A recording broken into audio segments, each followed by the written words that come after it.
So Walter Block is excommunicated from libertarianism, apparently.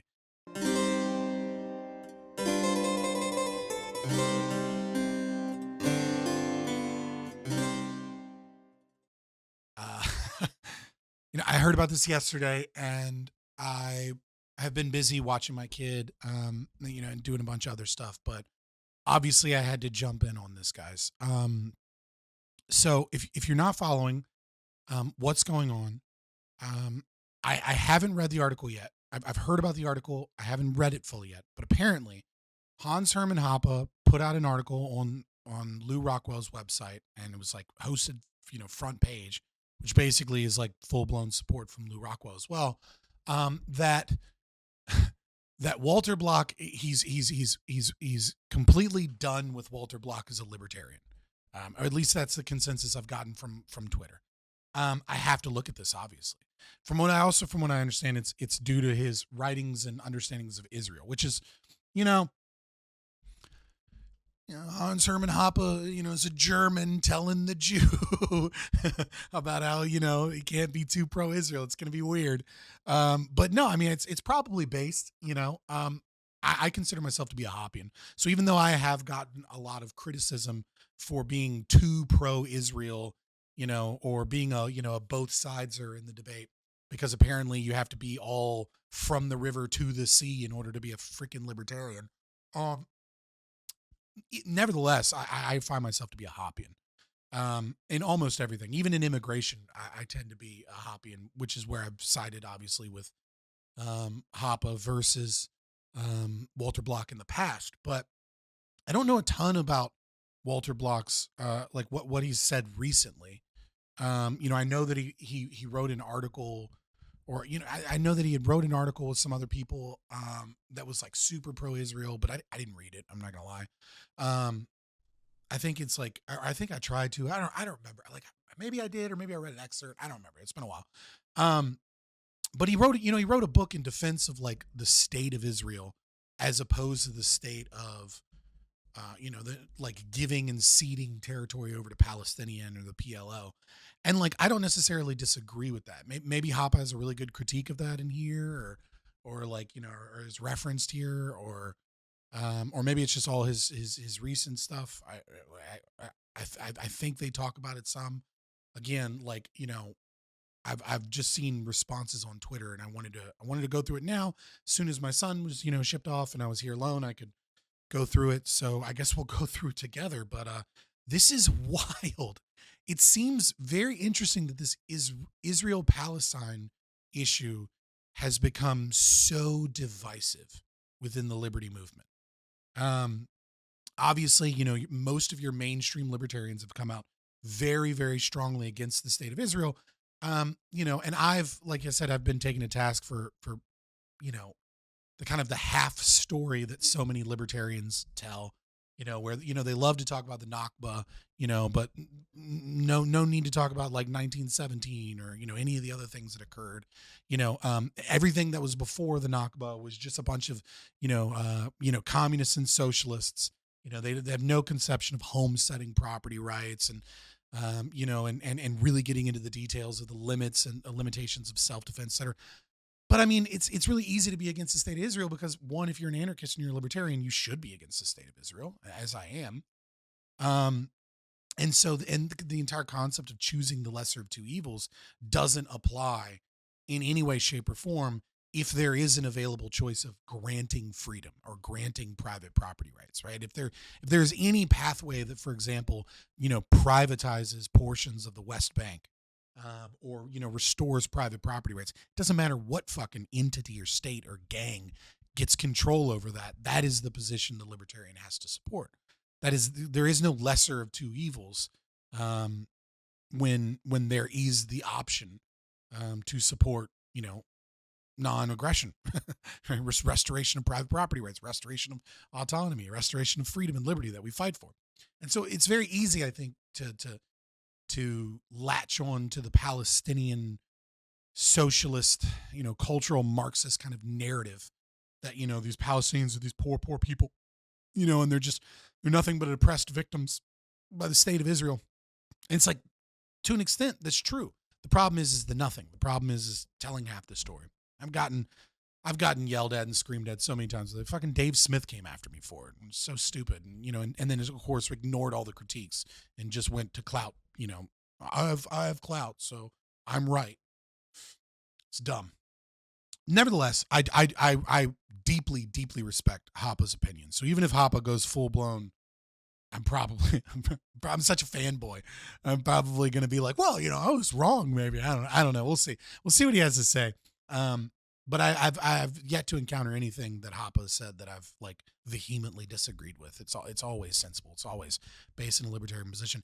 And I don't know if I haven't caught any interviews or anything as of yet to see like what Walter Block has been saying recently. I just heard that he had gone like super pro-Israel and like kill Hamas, kill them all. Which like is fair, right? Like kill Hamas, kill them all. If you're Hamas, like you deserve death. You deserve nothing better. But like that doesn't mean we kill all your neighbors. Like doesn't, you know what I mean? Like that how we do so is very, very important here if we're discussing, libertarian situations, a war for self-defense is one thing, but we're not really in the domain of self-defense at this point when you're maintaining a blockade and you're, utilizing,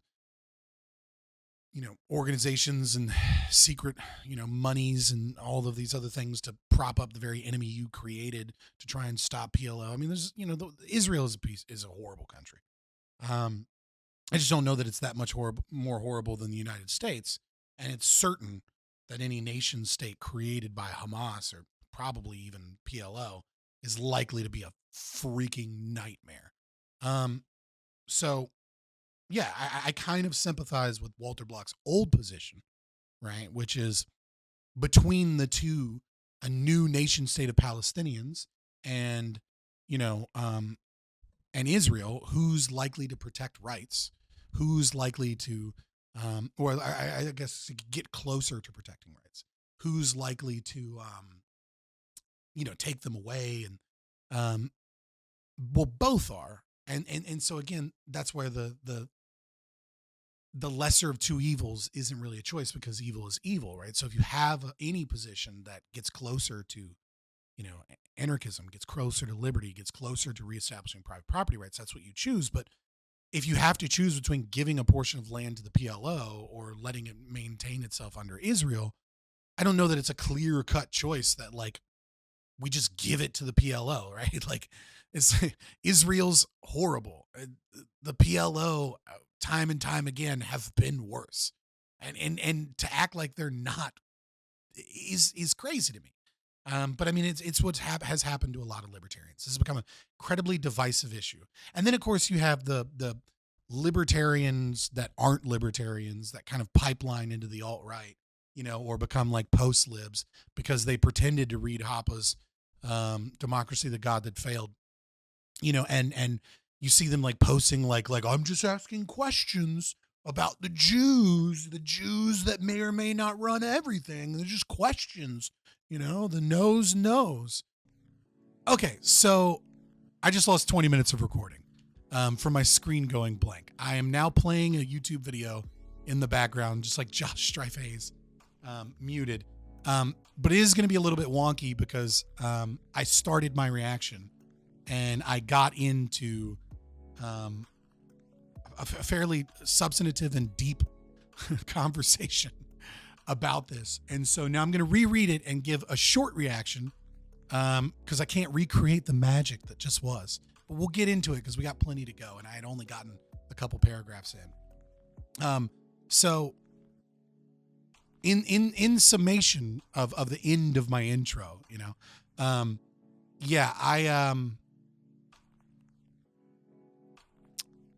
the Israel issue has been a very, very interesting, divisive issue where I have lost friends, I have lost people out of respect because telling an accurate accounting in history of the conflict of Israel and Palestine is something that no one seems to want to do. Like Deb Philman blocked me, left me. Yaron Brook blocked me and got mad at me. It was not that he was a friend of mine or anything, but just some examples of people. Dave Smith came after me, but wouldn't respond to any of the actual criticism. Well, actually, he did for a little bit. He just did so poorly and without actually really addressing the root of what I was saying in each of those instances, and just kept using clout as a cudgel, as opposed to actually dealing with the substance of the argument, like he was doing to Jack Lloyd and Philosopher. But yeah, I've read a couple paragraphs in this, so if it, you should read it. I'll read it out loud again and give like just kind of a quick breakdown of my thoughts, and then we'll continue on. So again, from from Hans Hermann Hoppe, an open letter to Walter Block, essentially excommunicating Walter Block from libertarianism, if you will, but really just disassociating himself and saying you're no libertarian and you're no Rothbardian because of your current stance on Israel. At least that seems to be where this is headed. I haven't gotten that far into it, but that seems to be what everyone was on Twitter was saying. So continuing on.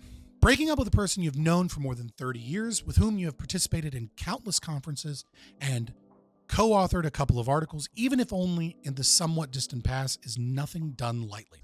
It is even harder if one shares with this person a common standing as a public intellectual, and both our names are mentioned frequently in one breath as prominent students of the same teacher, Murray and Rothbard, and as leading intellectual lights of the modern libertarian movement founded by Rothbard. But then, in this position, it becomes near imperative to always stay on guard and take notice if a person closely associated with your own name goes astray and falls into serious error. And you may be compelled to publicly distance and disassociate yourself from this person in order to protect your own personal and intellectual reputation, along with Rothbard's and that of the entire libertarian intellectual edifice. Such is the case with Walter Block. So yeah, like I said, there's a certain excommunication here. I've interviewed Walter Block. I've spoken with him. I didn't. Wave in the very, very early days. He's very open. You can talk to him if you're patient and persistent. He's a sweet guy. And I did a short interview with him on his evictionism and better understanding it and critiquing it. I think evictionism is an amazing credit to libertarianism, though I think the justifications that he uses for it are often too pragmatic and not. I think I don't like the way that he argues for it. He argues for it from a pragmatist perspective. I mean, he also argues it based upon principle of anarcho-capitalist libertarian perspective. But when you hear him argue for it, it's like he's always talking to the centrist, which I don't know if that's good or bad. But yeah, I have a lot of respect for him. The voluntary slavery thing needs to go. And again, I've yet to really get into his critiques here in the article because I only got a couple paragraphs in. But as far as I'm concerned, I looked it up a little bit just now. Yeah, some of the shit he's been saying recently, Walter Block, that is like beyond the pale. It's like super pro-Israel. Like I did a quick Google a couple minutes ago. I was like, oh, okay. Like we must stand with Israel for the full sales slaughter of Hamas, basically. And it's like, Jesus Christ, dude. It's a little much, which I get it. I kind of get the article and where it's coming from now. But in terms of his older perspectives of supporting the state of Israel, as libertarians, we should never support any state, but there is this kind of this situation where, where there's this constant debate of like, do you choose the lesser of two evils? Right. And choosing the lesser of two evils is choosing evil, right? To say that one is justified. But there's also this understanding that like, if you have no choice but to choose between two evils, and you're forced to choose between two evils, gun to your head, this idea that you just go, oh, well, then I just sacrifice my own life. It's like, no, there's an aggressor here, and that is the state of Israel or the state of, the United States of America. Whatever entity has a gun to your temple and is forcing you to choose is the coercive element here, not me, right? So yeah, I'm going to choose the one that F's me over the least and the one that seems like it can lead us towards liberty in the future. I'm going to do a consequential analysis. and determine what is the most pro-life position to the best of my ability as I attempt to strategically navigate whatever space this is to fight back against my aggressor. I need not sacrifice my life so that I can say I stood on principle. You didn't stand on principle. You were just a coward that didn't want to choose any of the options because they were all bad options. But choosing death is also a bad choice, right? Like the non-choice is a choice. And we have to recognize that. This isn't me being a freaking post-lib. It's just me being realistic here. How do you fight the state? And if your answer is always never fight the state, right? Like you're not really fighting the state. But yes, this idea of like, if there is an option, and we should always stress and fight for an option to, allow arbitration or, potentially even international courts, et cetera, right? Like to the best of our ability, whatever will get us closer to some entity, some institution, some company, whatever we can do, whatever's closest to a private entity arbitrating private property claims, especially in West Bank and in other areas, where Palestinians were pushed out by the Nakba. That's what we have to fight for. But in lieu of that being an option, I don't necessarily disagree with Walter Block's old assessments that like, well, who do we think is going to maintain private property rights better? The state of Israel or the Palestinian Authority? And like, that's not even a serious question. The answer is obviously Israel. And anyone that tells you differently is cool.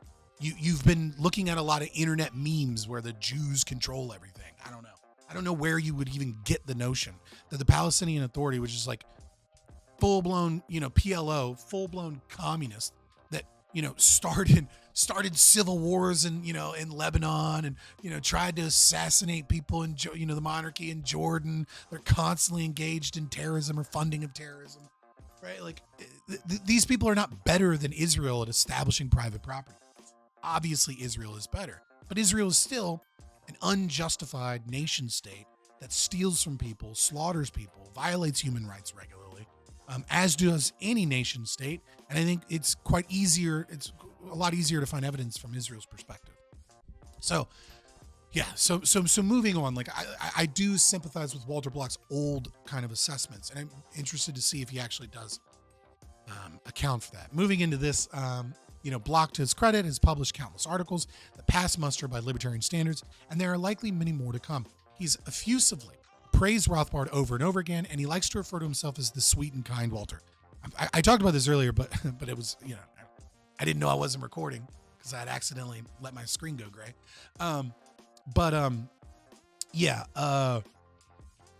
Walter Block is really nice and sweet. Like I have talked to him before. I have DM'd him. I've emailed him. It's mostly through email. He is really nice and sweet. Like to act like Walter Block isn't nice and sweet is it's this thing that like I think maybe only libertarians see, which is that like we recognize the statist as a violent extremist, even when they act nicely, right? But it's also I don't know. I do begrudge, but I don't know that I necessarily think there's nothing to the concept of how people deal with interpersonal relationships versus how they do these pseudo justifications in their head of statist horrible policies. Because I think 99% of people out here are violent, disgusting, genocidal maniacs in terms of what it is that they justify at the state. But they don't act like psychos in their interpersonal relationships, right? They tend to be nice, they tend to be polite, they tend to be kind, whilst completely, more often than not, completely unaware of the contradiction of how completely unkind and how completely violent they are, by their justification for violent and horrible systems. But nevertheless, however, he has also published materials that clearly disqualify him as a libertarian and Rothbardian, and that reveal him instead as an unhinged collectivist taken in by genocidal impulses, very much like Rand and the Randians, recently taken to task by Fernando, I can't say this name, rather than a sweet and kind person. I think, as I said, like you can kind of be both, right? And I know that seems like a contradiction, because it is a contradiction, because you're not a sweet and kind person, but you can act sweet and kind in your interpersonal relationships while still being an unkind and unsweet person. Much like the narcissist acts towards those to gain narcissistic supply. And I do think it is a little bit worse in Block's position, because Block should know better, right? I don't know if it's worse. It feels worse, right? I'll give it that. My intuition is that it feels worse from like a personal subjective standpoint, right? Like when I know someone is ignorant of the contradictions that come out of their mouth, I'm far more forgiving than the person that I know should know better. But yeah, in terms of the Rand and the Randians, and I the first time I read it, I almost read Randroids. Yeah, they've always kind of been like, I mean, we saw, and maybe this is what this recently taken to task by Fernando means. I didn't look at it. I don't want to go too far off, but, oh God, what is his name? Oh God, the logic guy, the guy that teaches logic. Oh my God, the professor. It's not Yaron Brook. It's the other guy that's arguably more important, but isn't the head of the Ayn Rand Institute, that just gives interviews and is just like full-blown total war advocate. I can't remember his name. Someone in the comments will make fun of me. That's fine. You know what I'm talking about if you've seen it. Some of the Randroids go full-blown total war, and they get crazy with it. And yeah, I'm not an advocate of total war, obviously. So I will offer 3 exhibits to substantiate this claim. Exhibit 1, Block's writings, together with Alan Futterman and Rafi Faber, on the classical liberal, respectively libertarian case for Israel, endorsed, surprise, surprise, by Benjamin Netanyahu. This part is just like cheeky and petty. I don't get it. I mean, I know that Hoppe just does this sometimes, but it's like, I don't care that it was endorsed by Netanyahu. The cornerstone of the libertarian doctrine is the idea and institution of private property. Okay, so this is where I kind of went into some detail before, and I'm just going to kind of summarize it because I can't muster the passion, right? But I take a little bit of issue with Hoppe's explanation here, and I'll explain. So the cornerstone of the libertarian doctrine is the idea and institution of private property. Property, whether in land or anything else, is lawfully and justly acquired either by means of original appropriation of previously unowned resources, homesteading, or else by means of voluntary property transfer from a prior to some later owner. I agree with all of this. All property is always and invariably the property of specific, identifiable individuals. I disagree with this. I do not believe other people may, if you guys have a good argument for collective ownership, let me know. I don't believe in collective ownership. Like, what I believe in is there is a single owner, and then other people may have a contract, and in that contract, in the event of some break or clause of the contract, ownership is transferred to another individual, or there's some stipulation that requires some form of payment when the contract is severed. Right? This is not ownership, right? People go, oh, well, what about a man and a wife, husband and a wife that own a house? Yeah, I don't agree with that, right? The property may be ostensibly transferred to both the man and wife from the bank, right? Bank gives you a loan, and they said, technically the government owns it, but let's just assume, not getting too much in the details, right? That a man and wife do own the property collectively together. Well, what happens when the husband wants to do something and the wife wants to do something with the property? Who has the right to do something with the property? Well, neither does, because they don't have the right to exclude the other person. If both people own the property, then there is a stalemate that occurs if they both want to remodel the kitchen, and the husband wants to put deer antlers all over the the kitchen cabinet handles, and the wife wants to do some modern art deco.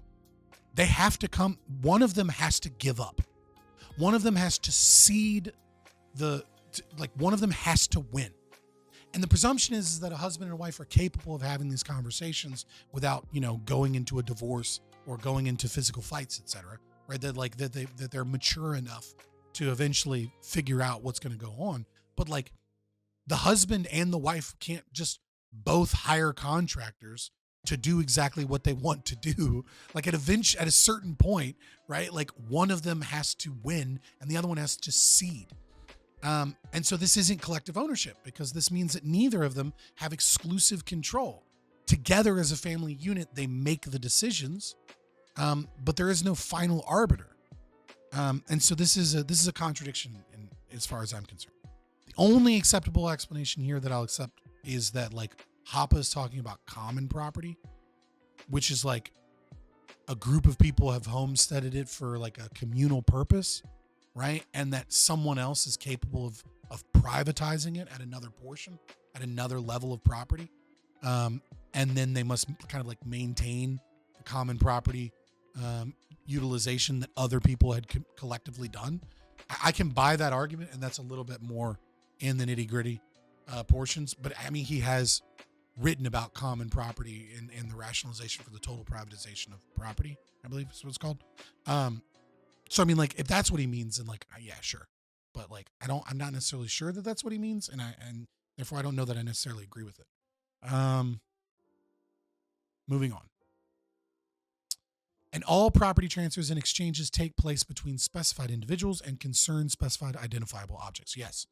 In reverse, all claims to property by a person who had neither homesteaded or previously produced such property, nor acquired it through voluntary transfer from some previous owner are unlawful, unjust. There is an exception to this that I take issue with. And it's incredibly pertinent as we discuss colonization. And this is where I have a bit of an issue here with Hoppe's. Seems like a oversimplification of the transfer of property. And so it's actually not that hard to explain, but it can be a little bit confusing. So just kind of follow with me. Person A homesteads and creates property, right? So nobody lived here. Person A is the original property owner. Person B, the colonizer, forces them off of their land, steals their land, and takes control of their land. Now, person B is an illegitimate property owner of the property. Okay? Now, person B lives on said property long enough to have children that are born and raised on said property. And these children take over the property. Now, person A passes on property to person C. Now, person C goes, those are colonizers. Those are evil people. They have stolen my land, right? Now, what they do is they, I don't know, indiscriminately like blow up a shopping mall somewhere, right? They don't go to the property that is specifically theirs and, and say, hey, this is my property. You need person B, stole this property. The children are person D in this situation. Now, the children can't legally inherit the property from person B. Person C is the rightful owner of the property. But person C gives up their right to any property because they blow up a shopping mall of people, right? Now, who is the rightful owner of the property in question? It's the victims of person C. Whoever the victims of person C are, they are now owed restitution. Okay? And so by being owed restitution, they have the right, they have the exclusive right to demand in compensation for their dead family members, the property that was person A's, that is person B is in possession of. That person D is in possession of. Now, person D doesn't have a right to demand restitution from person C if their property is given to a victim, which would be victim E's family. So this is F. F are the family members, the next of kin of person C's victims at the shopping mall. Okay. So F is actually the rightful property owner, and they did not homestead it, and they did not, right? But there is still a situation here acquired it through voluntary transfer from some previous owner, right? There would still be a voluntary, well, it could be involuntary in this situation, which would technically also make this wrong. But I mean, that's being a little bit too nitpicky. I get what he means. But it would still be that they couldn't, it would be voluntary as far as person F is concerned. And person C can't argue against it because they don't have a right to that property because they owe restitution to the victims because they just indiscriminately bombed people that they associated with the stealers, with the colonizers, people that are innocent of any specific crime against them and potentially innocent of any crime of significance anyways. They just happen to be born, I don't know, Americans in Georgia, on stolen land from the Cherokee, or born as, Israelis, in, Tel Aviv. Or they might have just moved from fucking Europe, right? And they have nothing to do with this, and they're on vacation in Tel Aviv and they die, right? Nevertheless, right, the victim E's family, F, owns this property. Now, what happens if we go back far enough where we cannot ascertain who F is? Because we cannot ascertain who E is. There are no records that are capable of being procured that would prove who the actual victims are. So if you can't prove who E and F are, where does this property go to? Does it default back to property owner C, who is a murderer and a criminal and can't advocate for even their own life? I don't think that makes sense. I think what that would mean is that in light of there being no evidence to determine who the actual property owner is, this becomes unowned property again because nobody has an actual right to it. And in the instance that it becomes unowned property, if I wanted to steelman Hoppe's definition here, right, and like kind of reuse it so that it still works, which I can do, then it would be person D, who's the current owner of the property, well, the current possessor, right, the current occupier, if you will, of the property. They have homesteaded it. It doesn't matter that B stole the property. They lived there, and A's descendants, C, gave up their right to life. And we cannot determine who the victims are in that situation. And so because we can't determine who the victims are in that situation, it would mean that D is the rightful property owner via the principle of homesteading until such a time that a property owner can be established. And that property owner that can be established would be the victims of C. So this is like kind of the problem is that in order to prove that C is indeed a terrorist or a criminal, right, you're likely going to have to prove that they had victims. And to prove that they had victims, you should be able to determine who E and F is, or who E and F are, right? And so what you have is you have property that belonged to A, stolen by B. C, are violent terrorists, etc. But they had their land stolen. They're fighting back, but they're just doing so in a way that's disproportional and attacking the wrong people, which makes them criminals. D has inherited stolen land that they don't actually have a right to, but they feel they have a right to it. They feel that they homesteaded it. It's an unfortunate circumstance as far as D is concerned. And there is a potential for them to have some partial ownership to improvements that they made, right? That is a thing for the philosophers, right? Someone better and smarter than I am to figure that. I leave that up to Hoppe and others. And Kinsella and shit to figure out how that would work. It probably just works through voluntary systems and market systems anyways. But right. And so then you have E and F. So this is really complicated and convoluted. And so it's kind of easy to just say, oh, the stolen land has to go back to the original property owner. But it is important to note that property owners can lose a right to the claim of their land when they owe restitution towards the victims of those that they have abused. And it is also important to know that whilst property can be transferred to the next generation, crimes can't, right? Like, I cannot pass on crimes. But I can pass on the how do I put it?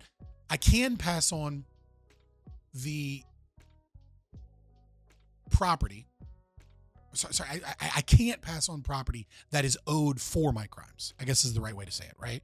So, if my father, for example, left me a BMW, but it turns out that he was Bernie Madoff, right? I don't get to go, well, it's my BMW, right? Like, my father didn't have a right to pass on that BMW to me when he died, right? That BMW that I inherited, I didn't have a right to inherit because my father didn't have a right to give it to me because he owed restitution for crimes to other people. And so the same could be said about housing, right? Like, it's like you don't get to keep the house because the house wasn't yours to keep, in the sense that it wasn't his person B's right to give. So it is a little bit more complicated. Like I said, you can kind of, because of the concept of homesteading and re-homesteading, you can kind of wrap it up into his definition if you're being really charitable. I don't know that I want to be that charitable, though. I feel like it's a little bit of an oversimplification of the complexity of attempting to determine who rightful property owners are. Because, and I think it's really important in Israel's situation to explain that, like, property is like these, it's not as simple as like, oh, who owned the property originally? Well, we'll just determine that and then we'll just give it to that person, right? It's like, it actually is more complicated when you have tribes and you have people that are committing raids and acts of violence against one another, right? And this is true of, the many Jewish, nationalist militias that attacked Britain and many Palestinian people, Likud, and like the, and how they that kind of went into the Israeli, like, kind of more right wing sections, if you will, right wing using it the way socialists do, of the government. But this is also true of many Palestinian organizations and people. There were many violent interactions that a lot of which were started by the Palestinians, that kind of, when we try and determine who owns a section of land, well, it's like a lot of these people that have this like claim that they owned land back in the day. It's like, yeah, that doesn't really fit when the people that are supposedly the rightful owners of said land also went out and went into a riot and killed a bunch of Jews for the crime of being Jews, right? Like, it's more complicated than this. He does go into a little bit more detail here, which is the last thing that I read before I got cut off and realized that I had to start re-recording. For the potential problem of restitution or compensation, this implies, in every case of conflicting property claims brought to trial for judgment, the presumption is always in favor of the current possessor of the resource under consideration, and the burden of proof to the contrary is always on the opponent of the current state of affairs and current possessions. The opponent must demonstrate that he, contrary to prima facie appearance, has a better claim because he has an older title or deed, right, to some specified piece of property that its current owner and whose ownership is hence unlawful. If and only if an opponent can successfully demonstrate this, must the questionable possession be restored as property to him. On the other hand, if the opponent fails to make this case, matters stay the way they are. It's just kind of self-explanatory. I agree with this. I absolutely agree with this. I think there's just an extra layer we need to add here, right? Which is that just because you have an older deed doesn't actually mean that you are the rightful owner of the property, right? Just because you are a descendant of someone with an older deed doesn't technically mean that you actually have that right to that property. It only means that you now become the presumed owner. And it becomes someone else's burden of proof to prove that the chain of custody was illegitimate because someone within that chain of custody was a terrorist or something, or was some criminal that owes restitution towards some other people. And that becomes those other people's right to claim that property because it wasn't that descendant's right to pass on that property in the first place. So I do think there needs to be another added layer here. And it's important to add this layer again, I say over and over again, because that's going to be really important when talking about like the West Bank and talking about areas within, the Israel proper, because there's going to be land where people have deeds, and it's going to be even more complicated, especially in Israel, because it's like you're going to have property deeds, but then like, was that land originally yours, or was it some rich Ottoman guy that stole it and then kind of like gave you a piece of land to work on, et cetera, et cetera. So I mean, like it's very complicated, and it has to be done on an individual basis. And I totally agree with this idea that, if you present an older deed, then you are the owner, the assumed owner. But that doesn't necessarily mean that you are the owner, right? It's not proof that you're the owner. It's just saying that there's better evidence that I'm the owner. Because if I can prove, for example, if I'm person B or I'm person D, right? I can prove that your grandpa or whatever that was supposedly passed this on was a terrorist that murdered a bunch of people, then you don't own that property. It belongs to the victims of that. And if my family were the victims of that, then it's my house again, right? Like if that's how that occurred. But I mean, unless it was done as a means of trying to expropriate them off of the land that isn't theirs, and they were giving warnings, right? Like that's justified. But I mean, but if you can't find the victims to award them, then it kind of like the property goes into a limbo status where like the rightful owner of the property is unknown. Nobody can know it, and nobody steps up. And so the question is, what do we do with property in limbo? And I would say that property in limbo is kind of all property once you consider if you go back far enough in human history, because you're going to like all property is in limbo. Everyone is going to be sitting on stolen property wherever you are, like wherever you're watching this right now, someone owned this land and was violently killed for control of this land at some point. Are you in France? Are you in England? Like, you know what I mean? Like if you go back in history, you will see an invading force that takes over the land and, pulls away the rightful property owners from the land and establishes new people in the land, right? So kind of all property is in a state of limbo, in the sense that there is someone that is potentially someone that is a rightful property owner, right? So, I mean, like if you're sitting in the Midwest right now, that may not be true, right? Like there may be a chain of custody all the way to the original property owner. But if you're in Europe, probably not, right? Like it probably just goes and goes and goes and goes and goes.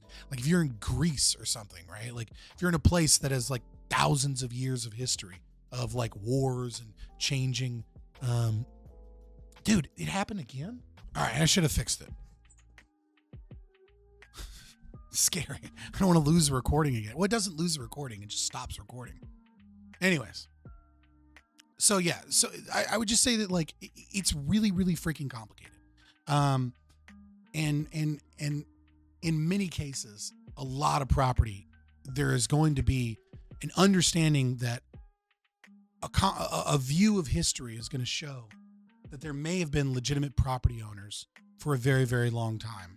And there is an inability to track down. The other thing is that like when you go back far enough into history, like I don't know that a lot of native, tribes before kind of like cities were built, towns were built, can make the claim of like homesteading, right? Because they didn't homestead the property. They utilized the property as common property, and then like they left, right? They didn't build fences. They didn't say this is mine, et cetera, right? So like if you go back far enough, like you're going to get to a place where there aren't private property rights, even though people are living off of said land. But there are plenty of places where like, you live in a city. Like if you live in a city, for example, that's been around for a few hundred or thousand years, right?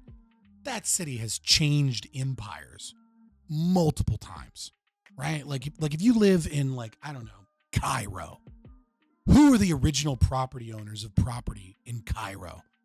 Who knows, right? Like you're not going to, all of that land is in limbo. There's a potential other owner. And so the question then begins, well, how do we act with property in that regard. And the way that we act with property in that regard is, if we cannot determine who the owner is, then the current possessor is the owner. They have homesteaded it, right? So it goes back to that current possessor. And so that becomes the question. If I can prove that despite you having a deed, despite you having some proof that you owned this land previously, that you didn't have a right to claim possession of this land because the specific family member in question is a terrorist or something, or killed people, did all these horrible things, and we can't find who those victims are, I become the property owner again. And so that is a question that isn't necessarily going to be involved in all property disputes. And a lot of property disputes it's not going to be.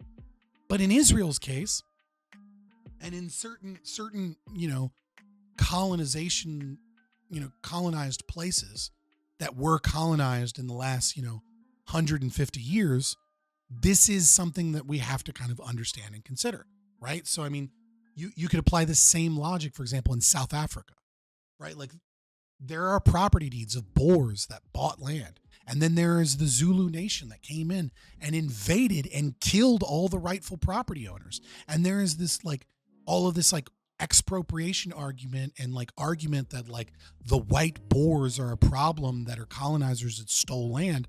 And in many cases, this is true. And apartheid was horrible, and it denied property rights and many rights to people that live there. But at the same time, the chain of custody of property is going to include Boers that bought land, and it's going to include tribal people that were killed by the invading Zulus. And so it gets muddied. And so it's who actually owns said farm when white people came in after the Zulus killed all the people that lived there and then reconquered it and then homesteaded it? It was the descendants of the tribal people that were killed that likely live in Johannesburg or in the southern tip of South Africa are the actual owners. But if we can't determine who those owners are, then it de facto becomes the Boers that are on the property. Even though the Boers may, in this situation, may be in possession of stolen property, it's not their fault. They're the ones that homesteaded it. And the people that are claiming, the Zulu people or something, that are claiming a property right here, have even less of a property claim, right? So colonization can confuse this. And so I think it's important to have a much more nuanced understanding of how colonization impacts our ability to understand who the rightful property owner is, which is why we can't trust states to do this. This is why we need courts. Even if they're state-run courts, I mean, obviously that's not justified, but if that's the only option I have, is some form of international court or some type of court system to try and go through these things. We need lawyers. We need evidence. We need investigations. And a lot of times, it's like I said, it's going to be limbo. And we're just gonna have to deal with that and recognize that it seems unfortunate when it's more recent. It seems terrible, but a lot of people living in Europe and in the Mediterranean and in North Africa, on the outskirts of the Mediterranean, and in the Middle East, and in the Far East, right? Look at China. I didn't realize I had subscription thing turned on. I'm not even seeing the alert box. Let me just silence it. Okay, that should work. Yeah. A lot of people are on land that is in limbo, and so the right thing to do there is to look at the cards. So, oh fuck, did I just go on a 20-minute rant that he covers in this? God damn it. Okay, we're gonna get through. It is not in question that a considerable number of cases exists where lawful compensation and restitution is owed, where person A can demonstrate that he is the lawful owner of some specified piece of property currently in possession and wrongfully claimed by another person B. It is also not in question that there exist some cases in which a current property owner can trace back the title to some of his present holdings for many generations. But it should also be obvious that for most people, and most present holdings, any such backtracing from present to past ends up lost in history very quickly and, in any case, gets increasingly more difficult and murky with time, leaving little, if any, room for any present-day reparation demands for ancient crimes. Yes, I mean, like, that's a much more simplified way of saying, like, you can only go back so far. I mean, and it's you can do this for ancient crimes. The problem is that there needs to be a chain of custody. Well, maybe not a chain of custody, but like you need to have documentation of the chain of custody, right? So you actually need to know who's owed that property. How about 2,000-year-old crimes? Is there any one living person to be found today who can claim lawful ownership of some specific piece of property, land, jewelry, that is and has been for a couple thousand years in the possession of others, by demonstrating his own prior claim to these possessions through proof of an uninterrupted chain of property title transfers? Yeah, that's the word I was looking for, Hoppe. Going from him and today back all the way to some specific ancestor living at biblical times and unlawfully victimized at that time. This is not inconceivable, of course, but I very much doubt that any such case can be found. I would want to see it before I believe it. Yeah, I mean, I could imagine a situation where like a castle exists and someone is like royalty of some sort and some other invading force took it. And like their family is the one that built it. And so maybe they, you can find, I would only imagine it would occur from like royalty, right? Like, and it would have to be a piece of property that was built that is like been around for a super long time, like a castle. It's the only thing I can really think of. Some form of castle that was owned by a royal family. And you can prove that you're like the royal descendant because the records were kept in such a way because of said royalty. So I actually kind of would believe that there's a few of those, but they're probably extremely rare. I wasn't necessarily going back 2,000 years, but I was really more like going back to, the 48 Nakba and situations like that. Yeah, if you want to go all the way back to 2,000 years ago, sure, it's possible if you have the evidence. But again, I agree with Hoppe here that, the current person residing in the property has the assumed right to the property until such a time that you can prove that they don't. I just wanted to make it clear through a very long-winded rant that it's a little bit more complicated than he has made out so far, because not every property. It's really important to note that terrorists, people that are participate in riots to murder other people, which occurred a lot in the early days before 1948. There's a lot of riots and protests where like 12 people died, 100 people died, 50 people died, that occurred on, hashtag both sides. And so this does muddy whether or not you have an actual deed, and yet you might not be a legitimate owner, because those very same people that have deeds were also involved in protests or riots where they may or may not have killed people. I mean, of course, you have to prove that they were one of the people that did the killing. So even that becomes more murky. But nevertheless, this is why we need courts on these situations. It's not as cut and dry as all I'm trying to say. And yet, Bloch et al., in their attempt of presenting the liberal, respectively libertarian case for Israel, maintain that they can justify the claim of present-day Jews to a homeland in Palestine based on their status as heirs of Jews having lived 2 millennia ago in the region then called Judea. Yes, so this is a bad argument. I didn't know that Bloch made this argument. It's been a long time since I've read up on Bloch's original works.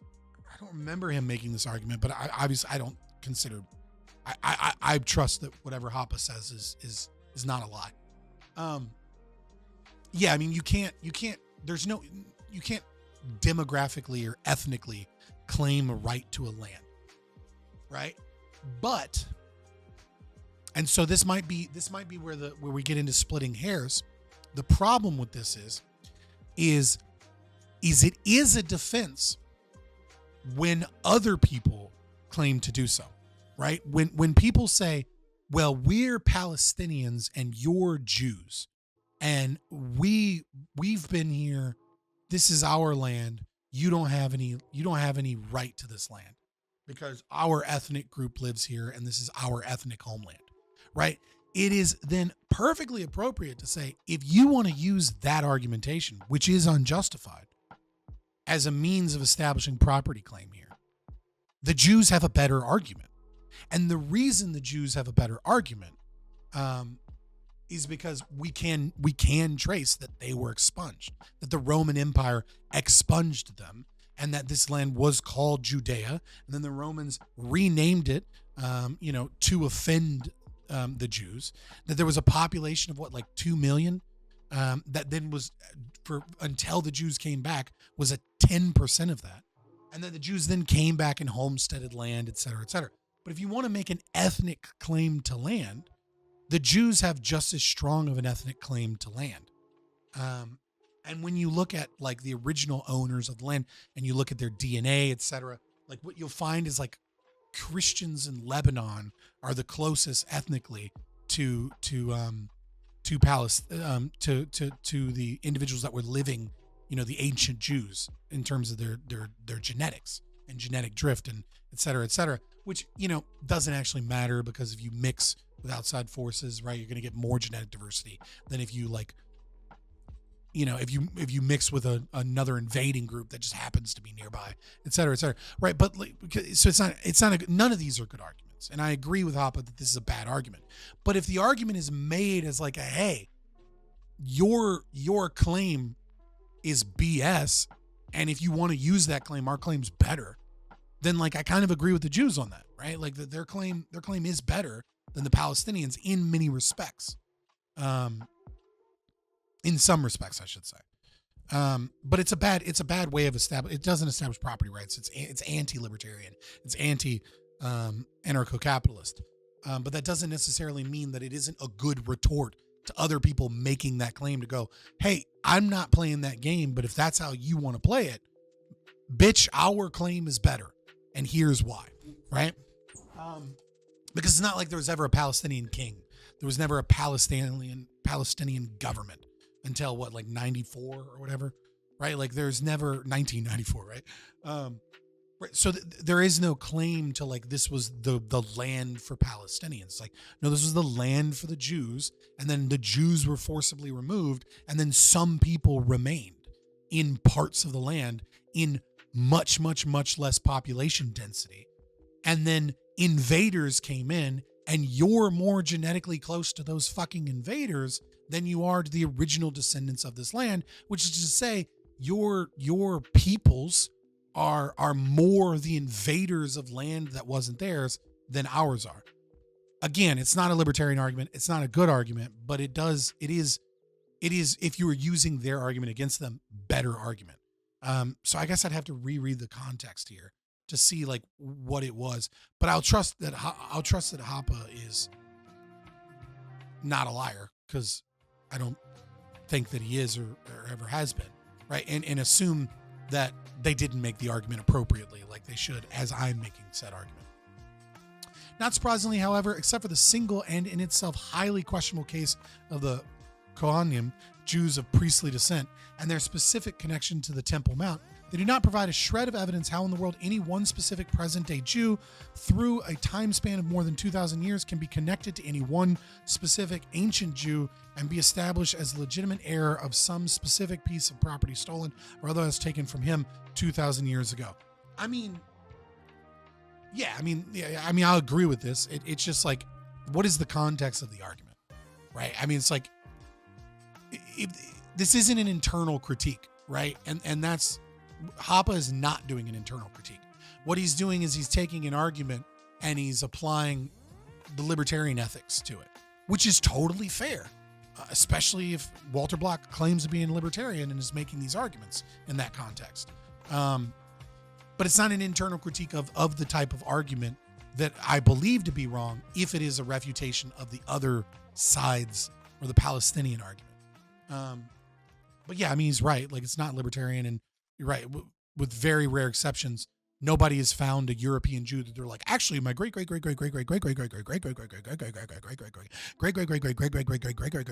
grandfather, he had the farm that what's her name? Not Rebecca. Rachel in the Bible. He had the farm where he left 10% of his crops on the outskirts so that she could eat. You know what I mean? Nobody's making that claim. claim of present-day Jews to a homeland in Palestine, then, can only be made if you abandon the methodological individualism underlying and characteristic of all libertarian thought. The notion of individual personhood, of private property, private product and accomplishment, private crime, and private guilt. I guess it depends on what you mean by the word homeland, right? Because many Jews homesteaded property in Israel, obviously, right?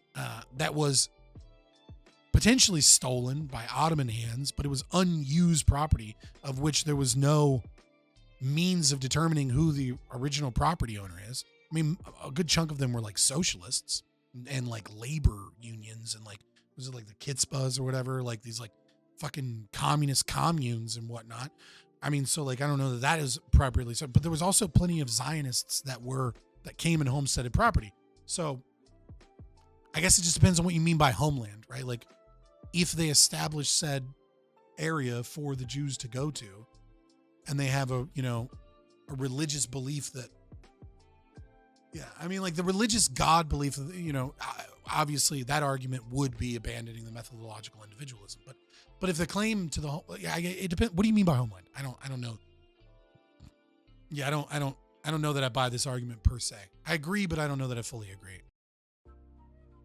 Instead, you must adopt some form of collectivism that allows for such notions as group or tribal property and property rights, collective responsibility, and collective guilt.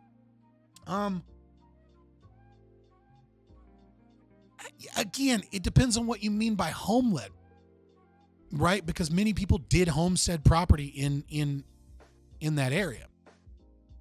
And so until proven otherwise, many Jews feel like there's a return to the land that God promised them, right? And that would be collectivism and collective property rights, et cetera, et cetera. But, if you set that aside in terms of your definition of a homeland, like you're an atheist Jew, right? Then it's perfectly fine to say, my great grandpa came over from, the Holocaust or whatever, right? Or before that was a Zionist that came and like turned these uninhabited swamps into lush farmland and built a home away from Europe, so that we can stop wandering in these countries where we're not wanted, right? And build a home for me and other people like me, and I could call that a homeland. And like that wouldn't that doesn't inherently imply collectivism and collective responsibility and collective guilt, right? It just implies a collective wish for homesteaders to go to a property. Obviously, it's tied to all kinds of crimes and a current state, etc., right? But I mean, but again, I would go to Bakunin, right? There's a quote by Bakunin, I don't remember it off the top of my hand, but love of the motherland is like genuine and true, but love of the nation is not like the right representation of that, right? And so like you can be anti-Israeli state and still feel that the motherland is that is tied to your ancestors in a kind of in the way that you view your identity, is something that you believe in, and that you believe that your family, or that your family wasn't one of the people that came over here and did a bunch of commie Zionist stuff, and wasn't a family that like murdered people for their land or whatever. Like there are present day Jews that own land that can view this as their homeland without it necessarily needing to be religious, but probably is. And they're legitimate homesteaders of property that was unused, swamps that they irrigated and turned into workable farmland. And even still suffered violent, racist, ethnic cleansing attacks because of their existence as Jews, and feel some like need to collectivize in terms of their property, or they might become statist, etc., in supporting Israel. And those things are wrong. But I don't think the belief in a homeland in Palestine, and even just calling it like Palestine, right? Like what is Palestine as opposed to what is Israel, or Judea, right? It seems a little bit. It's a little too biased in terms of making an argument. This is the first time I would say Hoppe's making a little bit of a bullshit argument here. But I do understand that this argument likely applies to the majority of individuals, right? So like I'll give him that it likely applies to most people when they're talking about a homeland in Israel. It applies to all of the freaking statists, right? And like I am talking about a much smaller subcategory of people, or potentially even a hypothetical person, right? That almost certainly statistically must exist, but what percentage they are is small. But at the same time, to say you must adopt some form of collectivism that allows for such notions as group or tribal property and property rights, collective responsibility, and collective guilt.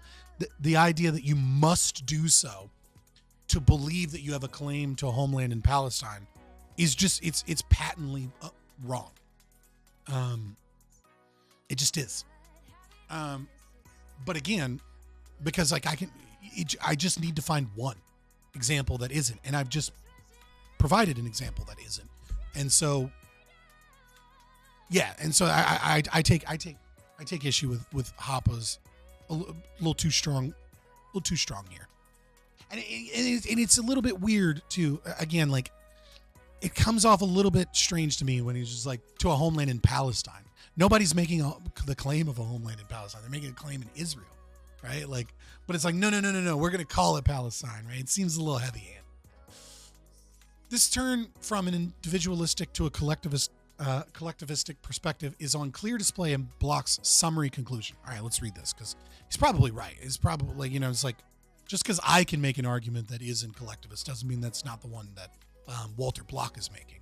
But this is a provably false statement here that either I don't think is showing ignorance of history. I don't think Hoppe is doing it. I think that this is irresponsible of him because I hold him to a higher standard. He should know better than this. I know I'm being nitpicky, but it's fucking Hoppe.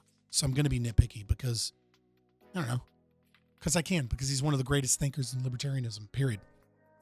Rothbard supports homesteading as the legitimate means of ownership. The first homesteader gets the land, not any subsequent one. Libertarians deduce from this fact that stolen property must be returned to its original owners or their heirs. This is the case for reparations. Well, the Romans stole the land from the Jews around 2 millennia ago.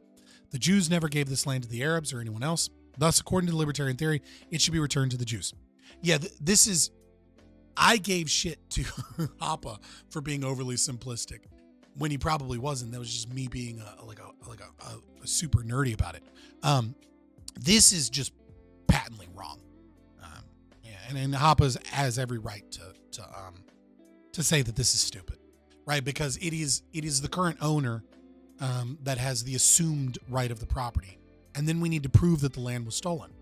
But we can't just prove that the land was stolen, because this is true of like all of France and all of England, right? Like, are we going to track down the Druids and the Gauls that and that the land was stolen, that the Britons stole the land from, and like the Anglo-Saxons, you know what I mean? Like, are we going to restore property rights in southern England and in Wales, from the invasion of the Normans? Like no. Not unless you have a piece of like a deed that proves that you own this land and that you're the inheritor of said land, and no one else can prove that they do so. Like the Cherokee Indians, for example. Some of them might actually be able to prove that some of the property in northern Georgia is theirs, and we should return it to them. But we don't just tax all of the citizens of America via the state and just give billions of dollars to black people because they were slaves, and then just go, well, you got the right skin color, you're probably a slave, right? Like this is collectivist nonsense garbage. I do think that Hoppe's being overly simplistic, but Bloch's argument here is just trash. I don't know if he elucidates it elsewhere, but it doesn't fix this trash. I don't know that there's a context that fixes this because it's just wrong. Bingo. But homesteading is done by some specific Ben or Nate, not by the Jews. And likewise, reparations for crimes committed against Ben or Nate are owed to some specific David or Mosh as their heir, not to the Jews. And they concern specific pieces of property, not all of Israel. Unable to find any present David or Mosh that can be identified as ancient Ben's or Nate's heir to some specified piece of property, however, all reparation claims directed against any current owner are without any base. Yeah, I agree. For sure. Yeah. Another property theory is needed to still make the case for a Jewish homeland, and Block and his co-authors offer such a theory. Property rights and reparation claims can allegedly also be justified by genetic and cultural similarity. Yeah, again, this is a great argument against the same argument by Palestinians. It's a terrible argument and a collectivist garbage, right? But it is a good counter argument, right? As an internal critique of the arguments that Palestinians make that this is their land by virtue of they being Palestinians and Jews being colonizers, right? So when the Palestinians say from the river to the sea, Palestine will be free, Palestine will be free from the river to the sea, right? This is the internal critique of that, right? That says, oh, if you just ignore all property rights and you ignore the non-aggression principle, you ignore all this shit, and we take your meaning as it is, well, let's examine those arguments from our perspective, and it turns out we have a stronger argument. And so, like, I'd have to reread Block to see if that's the argument that he's making, and Hoppe's misunderstanding it. But given the fact that Block is writing with other people, and some of the stuff that he said recently, and what Hoppe is saying here, I'm willing to bet that he's not using it the way that I am. And Block and his co-authors offer such as ancient Jews and present-day Jews are genetically and culturally related, and hence present-day Jews are entitled to the property stolen from ancient Jews. And the expulsion of hundreds of thousands of Palestinian Arabs immediately before and in the aftermath of the founding of the State of Israel in 1948 then is not a crime, but simply the repossession of what legitimately belongs and has belonged for 2 millennia to the Jews. Again, great counter argument, internal critique, terrible non-libertarian argument.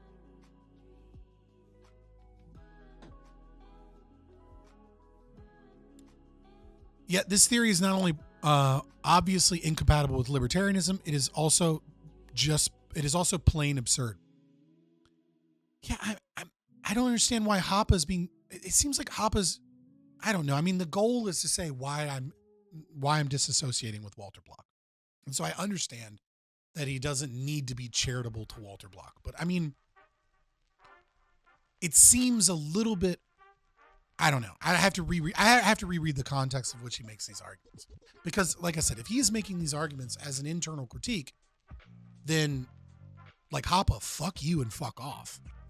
But I don't think that he is, and I think you're right, and I think that this is obviously incompatible with libertarianism, and it is also plain absurd. But at the very least, can we mention that this is in many ways a counter argument to the Palestinians' claims that the communists and the cultural Marxists utilize the Palestinian plight as a means of pushing critical theory and oppressor dynamics and collectivist garbage into the world? Can we also admit that and recognize that that's kind of an important part of why people might lose their minds in being pro-Israel, is that they know that this isn't just some poor oppressed people and like everyone just cares. Like, there's a reason that Harvard is full of people saying, chanting globalize the intifada, right? Like, when you have people at Stanford, when you have them outside protesting in large numbers saying we need to wipe out all the Jews from the face of the earth. Most of them probably don't even know that's what they're saying, but that's what they're saying when they say globalize the intifada, right? Like, when it goes that far, right, it's important to note that's not people that are just real concerned with establishing property rights in Israel, right? Like, there's something else here.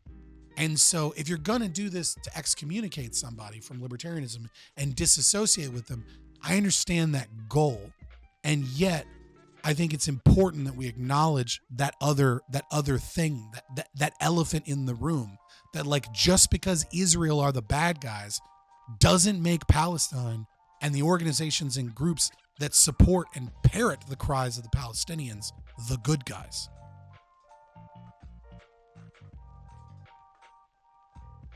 Just consider, Jews lived for hundreds of years in Egypt, and when they finally reached their promised land, this was by no means empty. According to Deuteronomy and Joshua, quite a bit of killing, pillaging, and raping had to be done before taking over the land. Ancient Jews were not just homesteaders, they were also perpetrators. And there had been already plenty of ethnic mixing with other people of other tribes, with Egyptians, Greeks, and all sorts of other people around the Mediterranean long before the Romans arrived and took over. And this genetic admixture, later also with Arabs, continued up to present day. Any genetic linking of present-day Jews to ancient Jews then becomes an impossible task. There are contemporary Jews that show no genetic traces to ancient Jews, and there are plenty of Gentiles who do show such traces.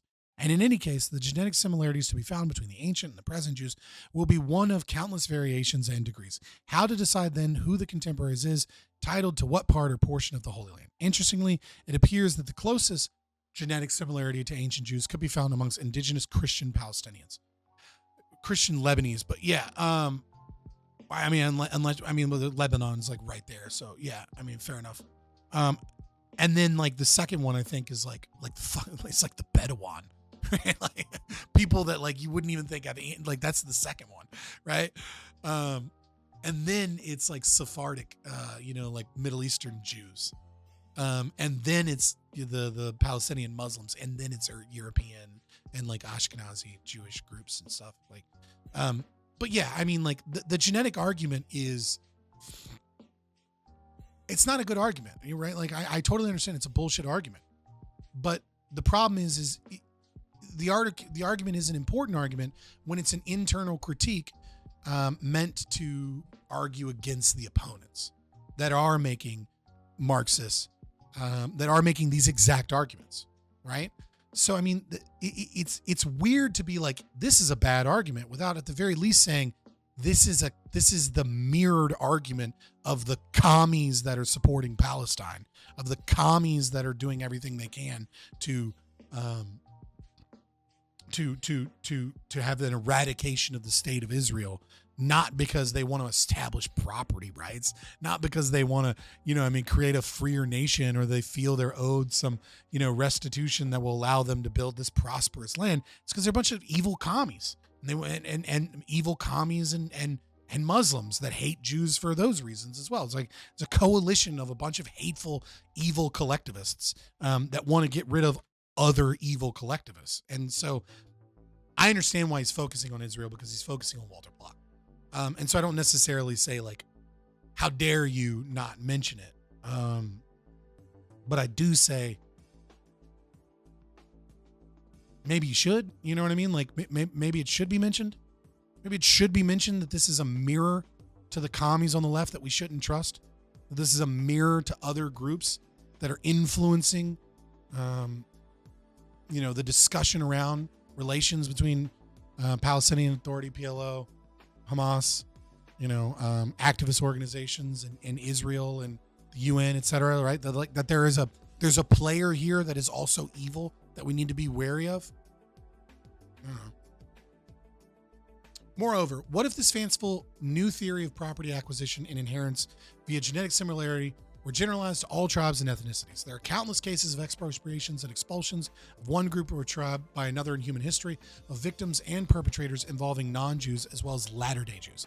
How about every group of present descendants of some historical victim group demanding the restitution of assets currently held by the members of another group or tribe, an account of the fact that such assets have been stolen from one's ethnic forebears from some time way back in history, whether by a group of present owners or by any other group? The result would be legal chaos, interminable strife, conflict, and war. Yeah, I agree. Yeah, I know. I totally agree. But again, it seems like, I don't know. It seems like he's not understanding where this argument came from and why it exists. And maybe he does understand. He just doesn't care, because that's like, I don't care that to give you some justification for it, because there is no justification for it, because you call yourself a libertarian thinker. And that's fair. I mean, that is fair. Walter Block is wrong in this argumentation unless I misread. It's been a long time since I've read up on his statements about it. I looked at some of the recent stuff though. Jesus Christ.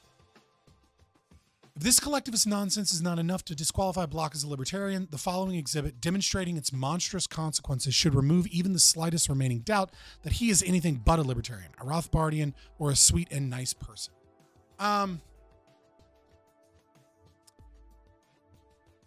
Yeah, I don't know that the consequences of the action necessarily matter per se. But I get the spirit of what he means, and I agree. Yeah. I mean, problem is that we are all, libertarianism is a very strict standard, and we all, I would say I have yet to meet a libertarian that hasn't been proven to be a non-libertarian at some point. So the question is, do you recant or do you double down? And if you recant and you learn and you grow and you correct your thinking and become and realize what is libertarian and move back to that place, forgive but don't forget kind of situation, right? Because Walter Block has obviously done a ton for the libertarian movement. But yeah, this is disqualifying as a libertarian. And yet, I've yet to meet a libertarian that hasn't at some point written or said something that is against libertarianism. Like, nobody's born a libertarian. It's a constant learning. And the application of the non-aggression principle can sometimes be simple and can sometimes be really complicated. But yeah, I would say that alone is disqualifying as libertarian. Assuming that Hoppe isn't lying. And like I said, I don't want to accuse him of lying at all. I could imagine maybe where he misunderstood an internal critique. But again, I don't really see any context other than just kidding. This is what I would say if, right, for this specific quote, right? Like, this is just completely wrong, right? Unless it directly says before or after, this is not my opinion, but an internal critique of what would occur if I applied their logic, to mine. And even then he says Rothbard and stuff. So it's really, I mean, it is kind of immediately disqualifying. It doesn't mean he can't correct it. He might not be able to now, because I'm seeing the italics. Exhibit 2. This is a recent editorial by Block, again, co-authored with Futterman. Originally most prominently published, although behind a paywall, by one of the most establishment papers of the Wall Street Journal. What a surprise. And subsequently easily accessible, reprinted on Block's own newsletter on October 12th, 2023. It is titled The Moral Duty to Destroy Hamas. That, perfectly fine. Should have stopped there. Israel is entitled to do whatever it takes to uproot this evil, depraved culture that resides next to us. No? No, it's not. What? What? It's just that title alone. I know it's meant to be catchy, but it is. I missed this, and so and again, the recording cut out, and I had to redo it. So I Googled it and was like, "What in the?" I missed this. I missed it. I mean, I feel like I remember something about it and was like, "Huh," and forgot about it or whatever. But no, this is insane. That's such an insanely evil and anti-libertarian position. And as the title already indicates, it is the screed of his then that reveals Block as an unhinged, bloodthirsty monster, rather than a libertarian committed to the non-aggression principle as the second complementary foundational pillar of the libertarian doctrine. Yeah, I mean, you can't say that. I mean, that title is only acceptable, right, if the editor changed the title, the publisher at the Wall Street Journal, right? And then Walter Block goes on Twitter and is like, hey man, I don't agree with this title, which he didn't. He republished it himself. He obviously agrees with it. Subject here are the events of October 7th, 2023, its aftermath and consequences. On that day, members of I'm just going to speed through this because obviously this is, right, we all know this. Its aftermath and consequences. On that day, members of the so-called Hamas running the Gaza Strip, attacked, maimed, killed, and kidnapped a large number of Israeli soldiers and civilians. As is to be expected in any type of war, both warring parties are presenting wildly different stories concerning the actual events and murders. What has become clear so far is only that the number of casualties runs in the several hundreds to low 1,000s, and that a considerable portion of such casualties were actually the result of friendly fire per helicopter by the IDF. Considerable is, all right. What is a libertarian suppose? I'll give him that. Yeah, just whatever. It's fine. I'll move on. You're not wrong. It's like if it didn't feel right, but you know what? That was my own bias. That was my own bias there for a minute, cutting in. I was like, no, you're right. What is a libertarian supposed to make of this event? First, he must recognize that both Hamas and the State of Israel are gangs financed and funded not by voluntary membership contributions, but by extortion, taxation, confiscation, and expropriation. Facts. Hamas does so in Gaza with the people living in Gaza, and the State of Israel does it with the people living in Israel, as well as the Palestinians living in the West Bank. Facts. Gaza is a tiny, poor, and densely populated territory, and Hamas is accordingly a small, low-budget gang with only some ragtag army and little and mostly low-grade weaponry. Sure? I don't know. Israel is a much larger, significantly more prosperous, and less densely populated territory, and the State of Israel, subsidized long-lastingly and heavily by the world's mightiest and wealthiest of all gangs, USA, is a big and high-budget gang with some large, well-trained professional army equipped with the most sophisticated and destructive weaponry available, including atomic bombs. Are you going to mention the fact that Hamas is also largely funded by America? Like, we fund both sides. Are you going to mention that like activist organizations and tons of charitable organizations that are supposedly giving food and oil to Gaza is just immediately being confiscated by Hamas, and that they use this oil to power their generators for electricity because you only get like a little bit of electricity each day? I mean, like, I don't disagree. Everything you said here is absolutely true. I'm just curious about the context of being like, Hamas is so small, and like it feels a little heavy-handed and a little biased.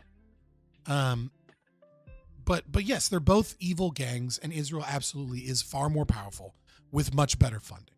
But it's not like Hamas isn't also funded by tons of countries and activist organizations.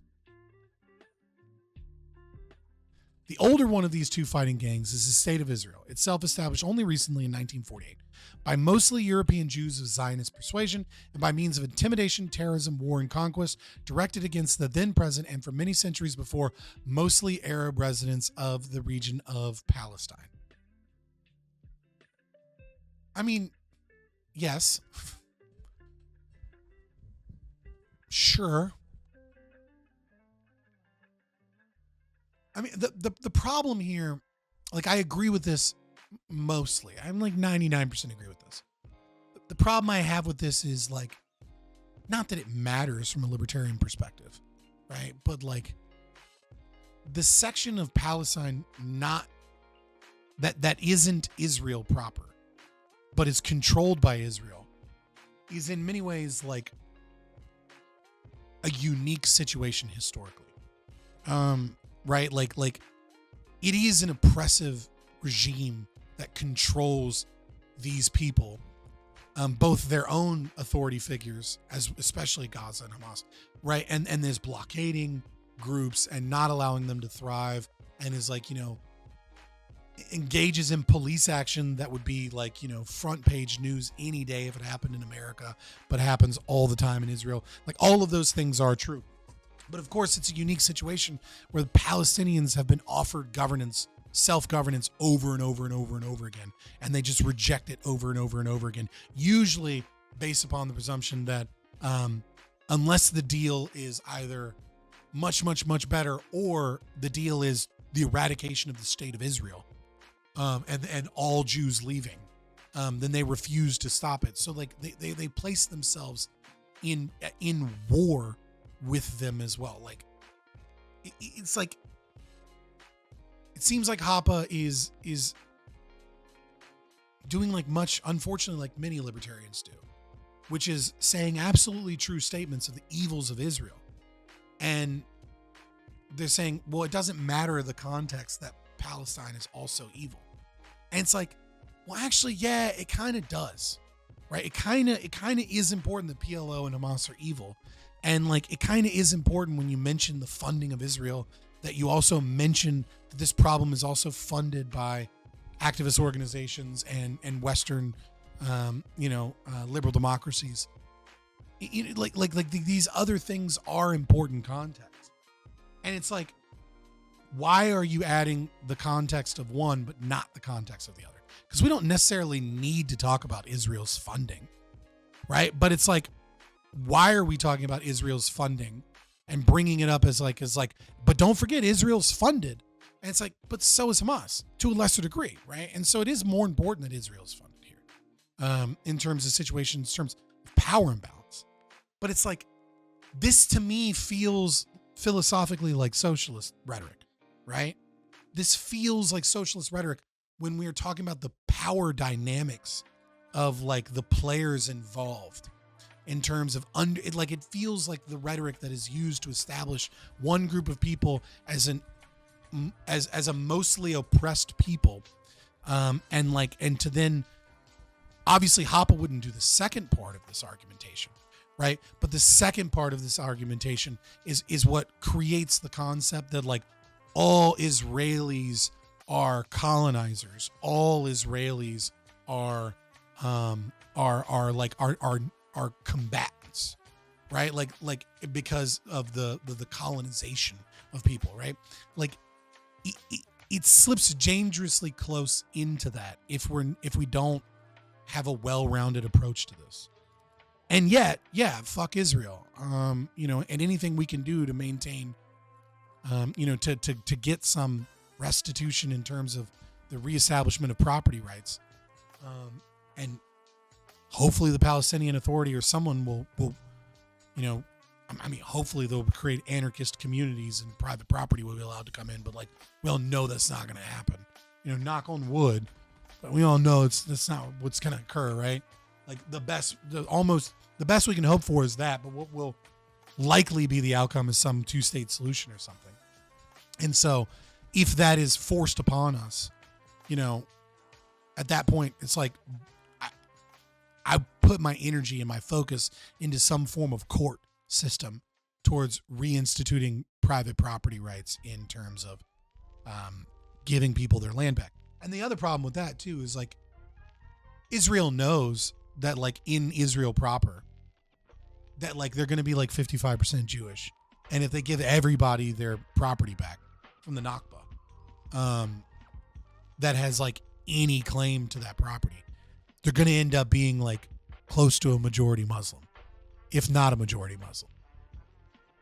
And then that's the real fear, I think, of especially of the far right, or not even the far right, just the right in, the extreme status, but the right wing, the nationalist kind of portion. They know that if they give the land back and they give voting rights back, they're going to be in a situation where their governmental structure is going to be like 40% Muslim. It's going to be a big problem for them. Because we know what happens if they do that, right? I'm not saying they're justified. I'm not saying they're justified in doing so. They're not. Those people deserve their land back. But we know what's going to happen consequentially when you have a state that has that power, as we see the Israelis punishing so many people. You're going to see tenfold if Muslims are able to gain a majority at any point in time in the Israeli government, right? Like you're going to see the full-scale slaughter of all of the Jews there. To pretend like you're not is silly. And it's a completely legitimate fear. It's just not legitimate to keep them out of the fucking land that they own. Sorry.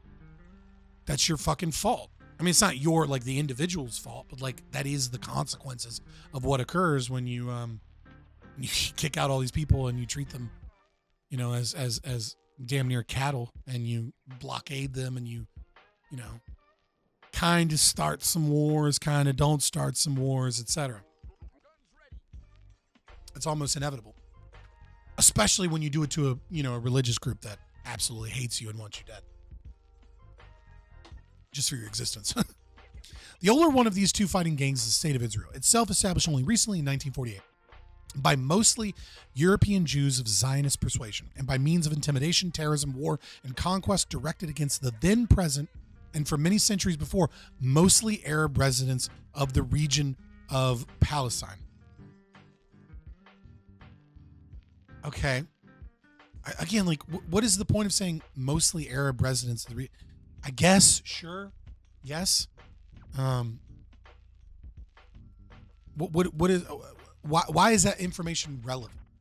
If the amount of people living in a region and the genetics and like the might makes right doesn't matter, as I agree with you, why are we adding in then? It's like, and don't forget, these people got more money. Don't forget, it was mostly Arabs there, right? Like, you're almost slipping in to making the counter argument that Walter Block was making. It doesn't matter that the region was mostly Arab, other than to recognize what that means in terms of government structures and how they're going, and like in terms of analyzing the reality, right? It matters in terms of analyzing reality and like what, you know, and making predictions about what will occur based off of demographic information, etc. It doesn't matter in terms of individual rights to property claims. It doesn't matter in terms of like, is Walter Block justified in saying we must kill Hamas at all costs despite civilian casualties, which is evil, right? Like, what's the point of being like, don't forget, mostly Arabs? It seems like you're just being like, and don't forget, these fucking Jews showed up. Damn Jews! Like I don't understand. Like, make the link for me, Hoppe. And it was also by means of intimidation, terrorism, war, and conquest then that the explicitly Jewish state of Israel was successfully expanded to its present size. I mean, intimidation, yes. Terrorism, yes. War and conquest, yes. But like, what were some of the wars, Hoppe? Like, like why did some of these wars occur? Huh? Like, why were they in Lebanon? Right? Like, helping the Lebanese government and the Christians and Jews there. Right? Like, okay. Why did they capture the Sinai Peninsula? What's that deal with the Panama Canal? Right? Like, it's not like Israel was just sitting there like, how do we kill all the Muslims? Some of them were, especially if you read some of like Likud's quotes from different people that were in government. Sure. Right. But again, like, it's like, yeah, I agree. Like, Israel's evil and they did tons of terrible things to expand and whatnot. But, right. But it's not like they're the only player in this game of evil. So I guess it does matter, right? That, like, I guess it's not necessarily as relevant to talk about Hamas or Palestine if the sole purpose of the argument is to talk about the lack of moral justification for Israel to enact, bombing campaigns against Hamas, right? I understand the argument from that perspective, right? But invariably, a discussion of these details calls into question a discussion of the conflict and the history of the conflict itself. And so when doing so, just giving like this historical synopsis that is very one-sided seems to be like a libertarian bad habit these days, because we hate the state of Israel, as well we should. And we don't hate the state of Palestine because there's never been a state of Palestine. Right? We can hate terrorist organizations rightfully.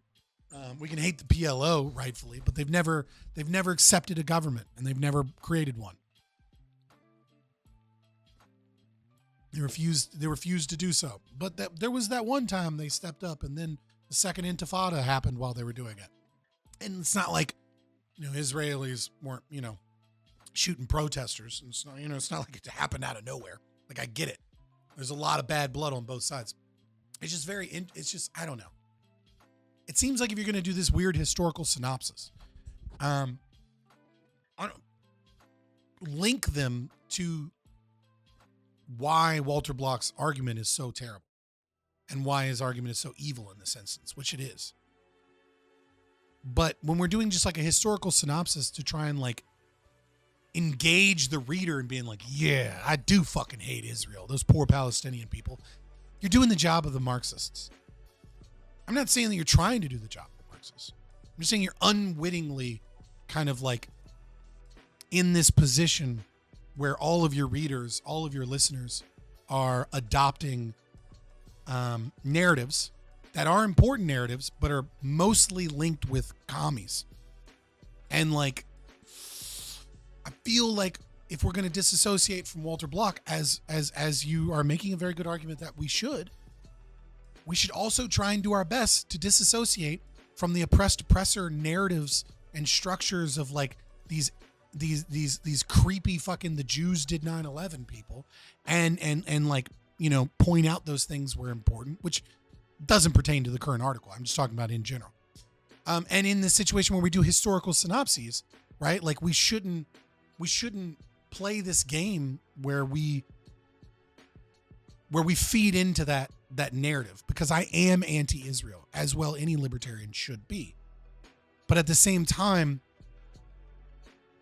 I don't like you do want to think morally from a moral perspective, not an ethical perspective, but from a moral perspective.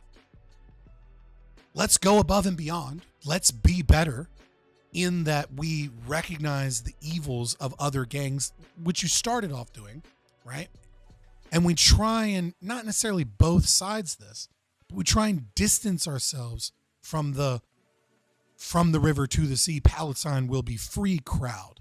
And we try and distance ourselves from these groups more so that our narratives don't become subsumed and helpful to the Marxists and to the, you know, the cultural Marxists, if you will, that are engaged in using this as one piece on a chessboard towards the establishment of more state power, right? And then it's important that we do that. And it seems to be, I guess what I would say at best, and I mean it genuinely for people like Hoppe, for other people maybe not so much, but for Hoppe especially, it's a bad habit.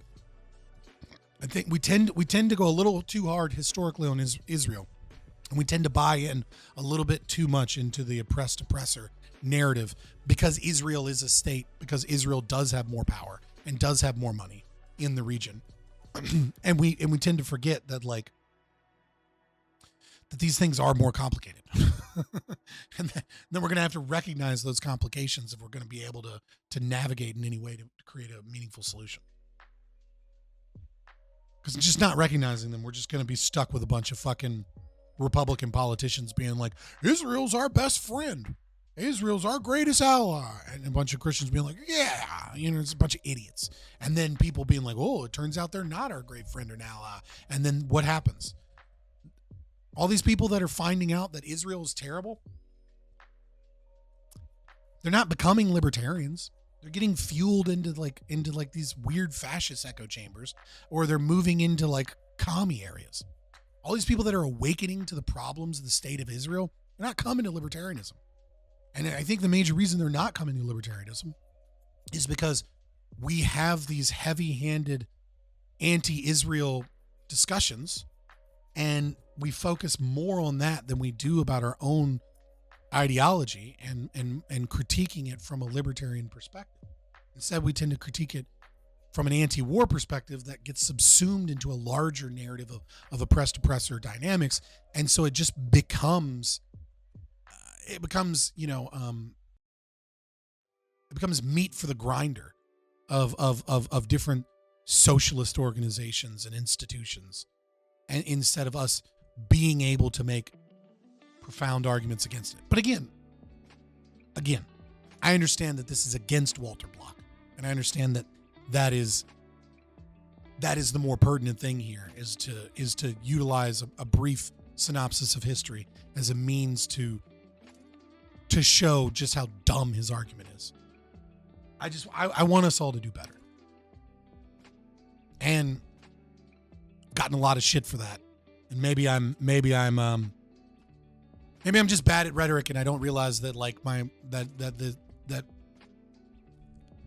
I'm trying to fight uphill against tribalism instead of just making good arguments that add information that helps people understand the situation better, because they tune all of it out, because it sounds like I'm trying to hashtag both sides it more than actually like make a substantive principled position that I can stand my ground on. So maybe all you libertarians are right, and I should just shut up about trying to be more accurate and closer to the truth, because I'm just doing a bad job. I don't know. But, you know, I can only be who I am and try and be as close to the truth and to my principles as I can. Hope that helps. And a large number of these victims, hundreds of thousands of Arabs were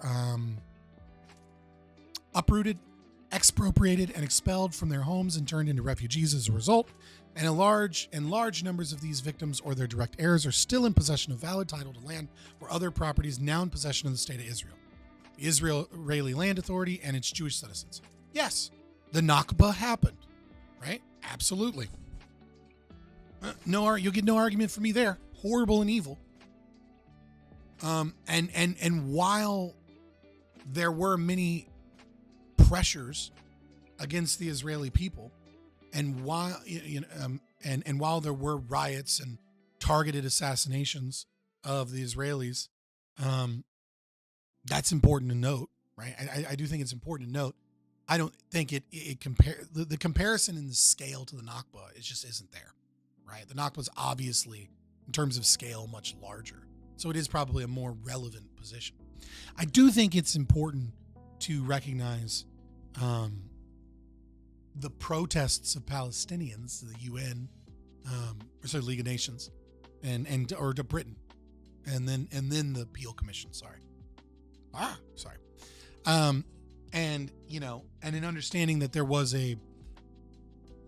understanding of the Balfour Declaration, right? Understanding that there are people here that, while it is wrong, it's not the same thing when you have a people that are promised by the nation state that has subsumed control of the land that they will get a state, right? It's not like they rose up in arms and was like, get off our land, out of nowhere. They rose up with the expressed kind of understanding that Britain promised Israel a land, promised Palestine a land, and promised Jordanian monarchy land.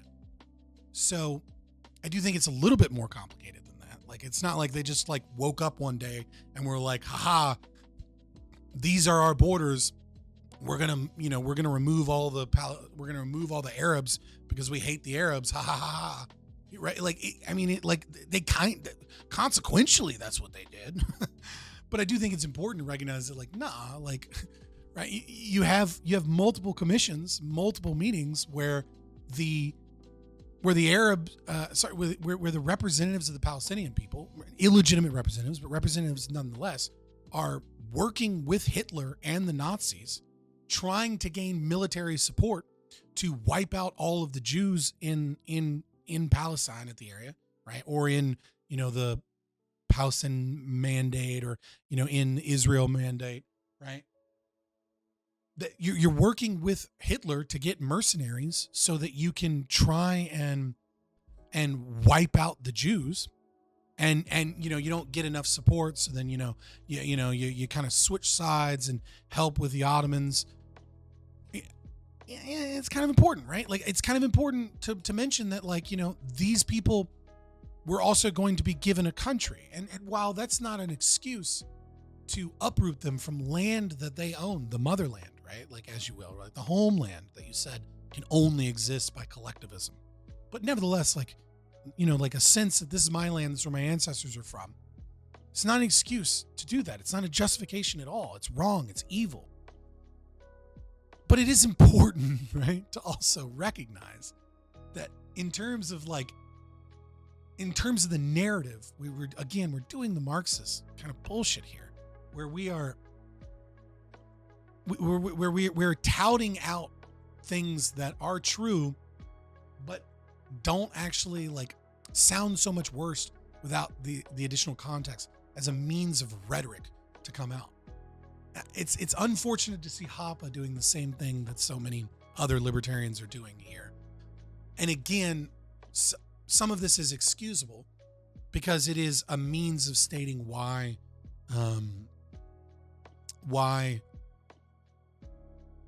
Walter Block's positions are anti-libertarian. And they are here. They absolutely are. And I understand the need to disassociate. And at the same time, it's this this terrible habit of playing into narratives by only referencing information that is against the state of Israel, and kind of like having this anti-Israel sentiment, which is good to be anti-Israel. But we shouldn't be anti-Israel at the expense of being anti-Marxist and anti-PLO and anti-Hamas. You absolutely should be those things. Right? It's like, yes, the Nakba occurred. Yes, they expropriated and uprooted all of these Arabs, and it's horrible. It's evil. It is a modern day, in the sense of, 48, a modern day trail of tears. It's evil. It's wrong. Should never have happened. And those people deserve their land back. And the Israelis are terrified of doing so because they don't want too many to come back to the land and become a situation where they feel financially incapable of policing those lands, and where their government may become gridlocked and locked down by enough of a voting population of Muslims that will likely have a large percentage of radicals that want nothing more than to expel all of the Jews. Like some of the right-wing parties that have existed in Israel. In their mirror, right? Like Israel, not the good guys here. But it's like, it's kind of important to note that, these people, unjustified as they are establishing this warlord empire in this region based off of promises from Britain, right? It's like, why weren't there more Jews there? Well, maybe it's because Britain made it illegal for Jews to move to Israel after they promised them that they would give them this land. Some of these people trying to flee the Holocaust, Zionists, they're not allowed to come here because too many Jews are starting to live in Israel. Like that. Like these are things worth mentioning, right? The white papers are worth mentioning. It's an important part of understanding conflict and history, etc. And it's an important part also of understanding how the narrative is lopsided, but also how that narrative is utilized to garner funds and support that end up funding terrorist organizations, right? It's like, it's again, I'll move on. I'm belaboring this point, but it's just like, it's sad to see. I don't know. At best, only a meager 7% of the present Israeli territory was regularly acquired or purchased by Jews before 1948 and could thus be claimed as legitimate Jewish property. Yeah, this is true. The problem is that 7% doesn't visually transfer. We can look at maps. I should have pulled them up. I'm not here to debunk fucking Hoppe on this. You know what I mean? You can look it up or join the Discord and talk to me or Casimir and we'll show you stuff, or DM me on Twitter. I don't know. I'm just not going to get into it now because I'm already 2 hours in. But yeah, I mean 7%, that's cool. That's cool. That's awesome. Right. And you think of that and you go, oh, wow. Then the 93% must have been Palestinian territory. That's the assumption that occurs when you once again present a kind of one-sided telling of the story that is this terrible habit of libertarians. And oftentimes I think it just becomes an echo chamber issue at this point, because, if you go too hard for the state of Israel, you get excommunicated, even if you're Walter Block. He kind of deserves it. He does deserve it. And not kind of. But hey, right? It invokes an image of 93% of the country being Palestinian, right? And 93% of the territory being Palestinian, and then 7% being Israel. The problem is as I stated earlier, is population density and then unowned land. A large portion of Israeli territory is just fucking desert. And a large portion of it is uninhabited or was uninhabited swamps. Okay, so when you have uninhabited swamps and desert that are uninhabited, it's not that it's like 7% was like owned Jewish territory, right?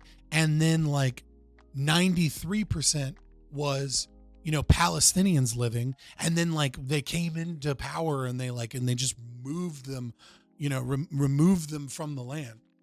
It's like the overwhelming majority of this land was uninhabitable and or currently uninhabited land.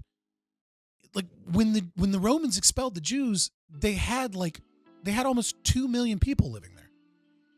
And then it went down to 200,000 when the Zionist movement came in.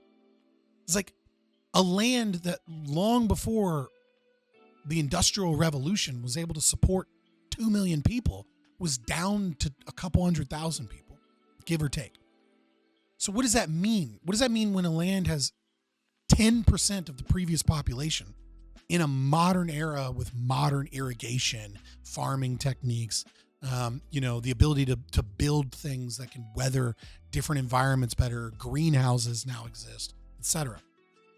Is that there was a fuck ton of uninhabited land that was perfectly habitable. And that's what happened, is that Jews started coming in and being like, oh, is this a swamp? And oh, okay, well then I guess we'll create an irrigation system, we'll drain water out, and then we'll be able to turn this into fertile farmland. And you can see population statistics where Jews move into an area and the Arab population grows because Jews moved into the area. Right? So like the early Zionist movement, there are plenty of places where Jews come in and then the population, I don't want to say explodes, but the population grows because there are jobs and there's workable land and there are things to do here because of the homesteading of Jews in areas that weren't owned. And it's like, when we say things like this, it's like, these are technically true. And yet they feed into this narrative that is very one-sided, which is an understandable narrative as an anarcho-capitalist because we're against a state and many of their enemies aren't state organizations. They have less power. And that is important to understand. But the heavy-handed explanations here that are one-sided, again, you're just accidentally doing the work of a lot of horrible people. It's like we got to be better. But then again, maybe this whole fucking paragraph fixes it, but I doubt it. Hamas, on the other hand, is one of several Arab resistance movements, parties, and gangs formed in reaction to the Israeli Jewish takeover and occupation of Palestine. Founded originally in 1987 and since 2006 in control of the Gaza Strip, which was and still is subject to a rigorous land, air, and sea blockade by Israel and hence frequently referred to by knowledgeable observers as an open-air concentration camp. It's not a concentration camp. An open-air prison is what people... Like, this is even more strongly worded. Like, this is getting dumb, Hoppe. Like, just make the argument along the property lines and stuff. Don't make this fucking lopsided historical argument. Like, why are you doing this? This is getting dumb.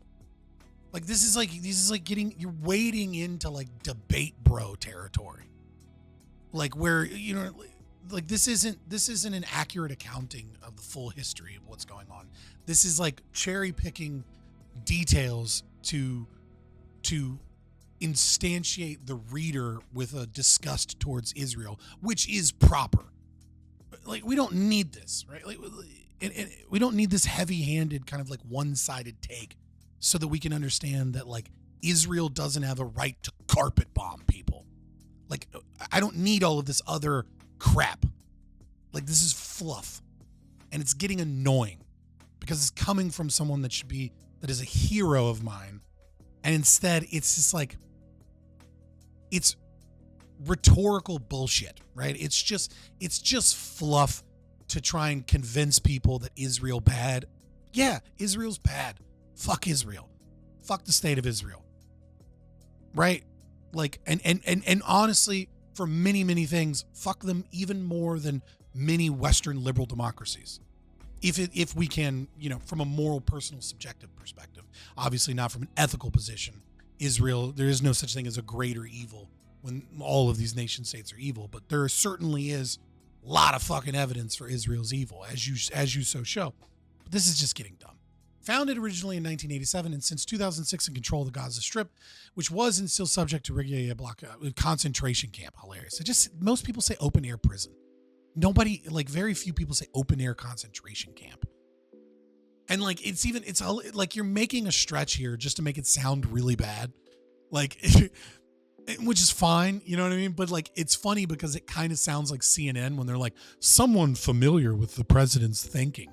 When you're like, referred to by knowledgeable observers. Like, you know, like, okay, dude, like you sound like CNN here. Like that's how thick you're laying it on. Like, just get to the actual argument. Hamas is committed to the reconquest of the lost territories, including by means of violence and active terror, such as on October 7th. Explicitly directed not against Jews qua Jews, but specifically against Zionists. It actually received funding also from... You are not about to make this argument. You do not... Hoppe, what is wrong with you? One need only look at Hamas's charter. It's not difficult. Like, hold on.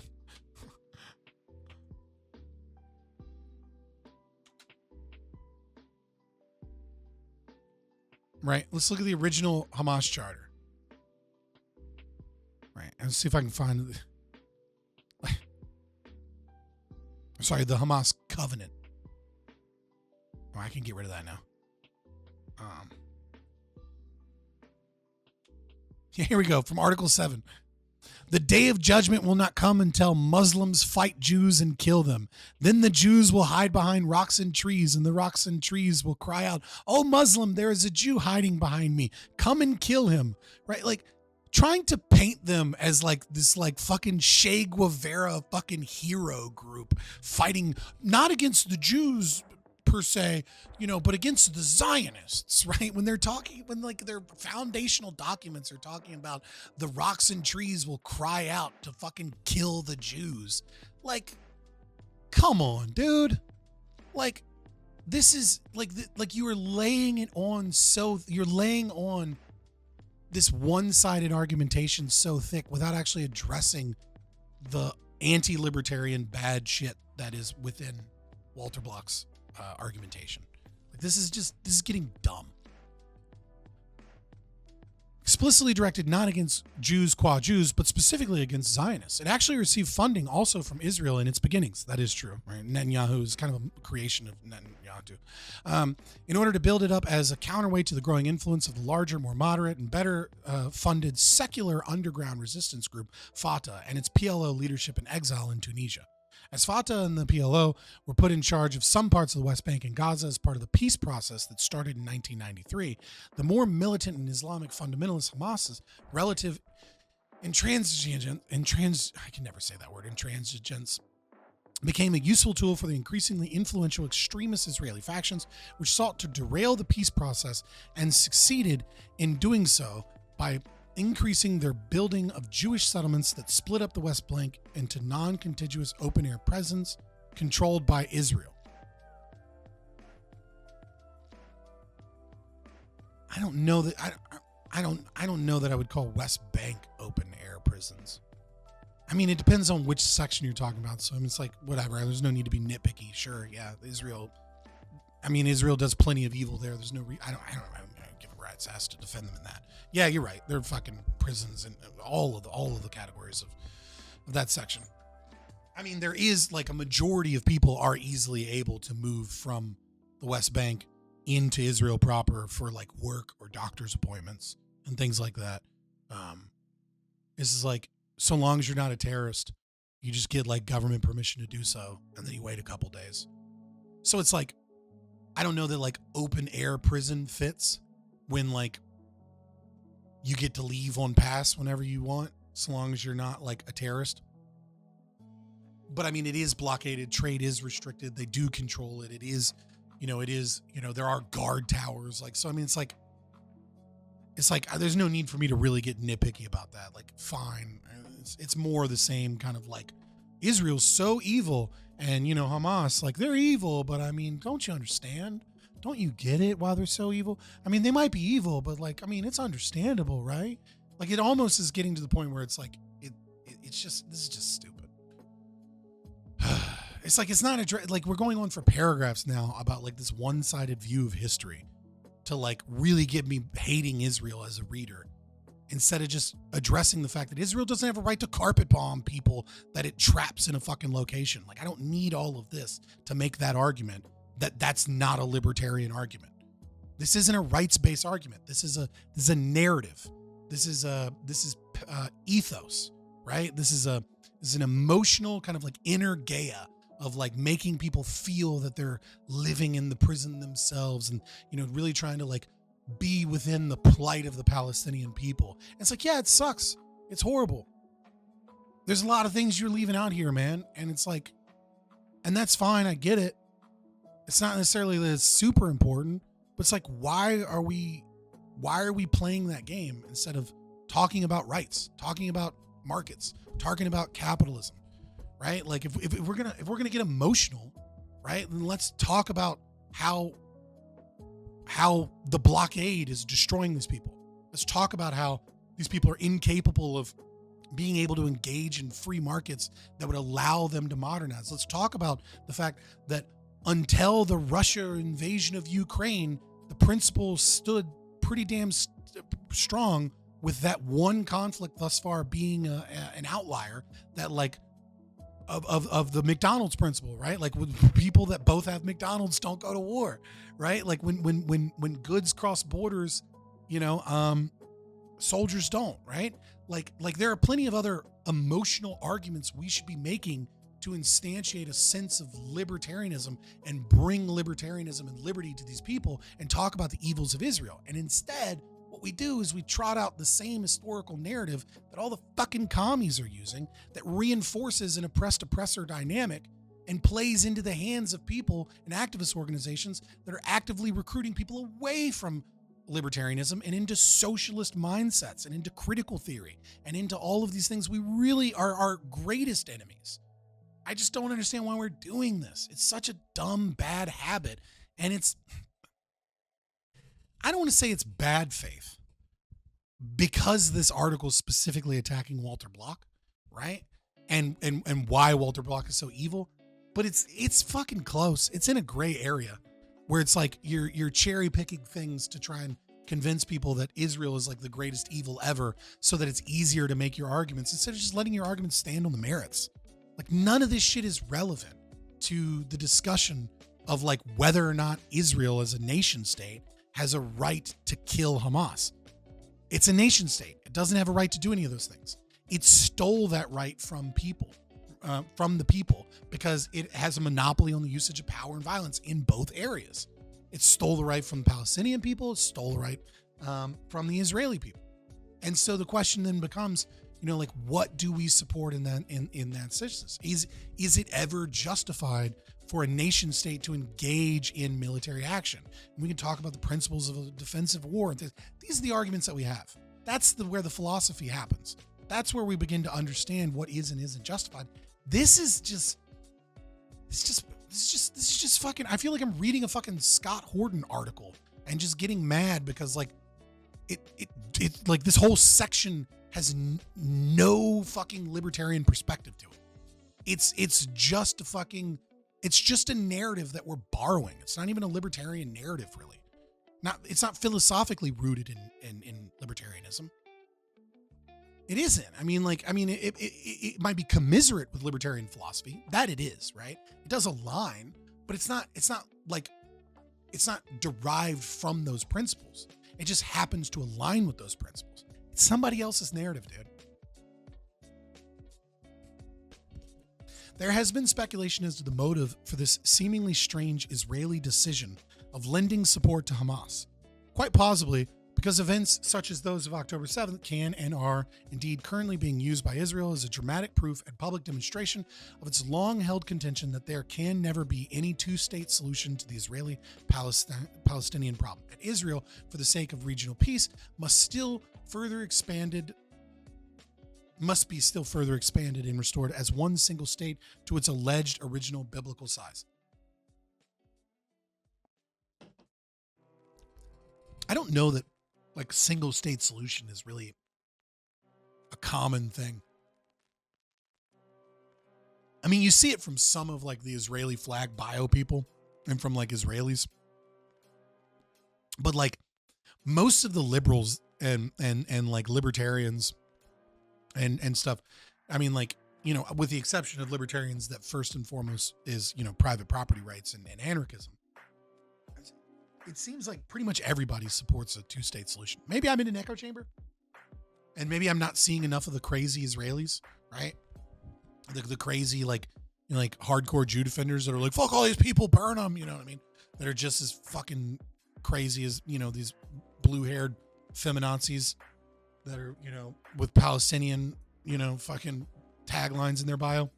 Maybe I'm just not seeing the right people or whatever. But like, maybe I have to, I don't know, look at polling data. Let me actually do that. I know it's a bit of an aside and we're already like 2.5 hours in.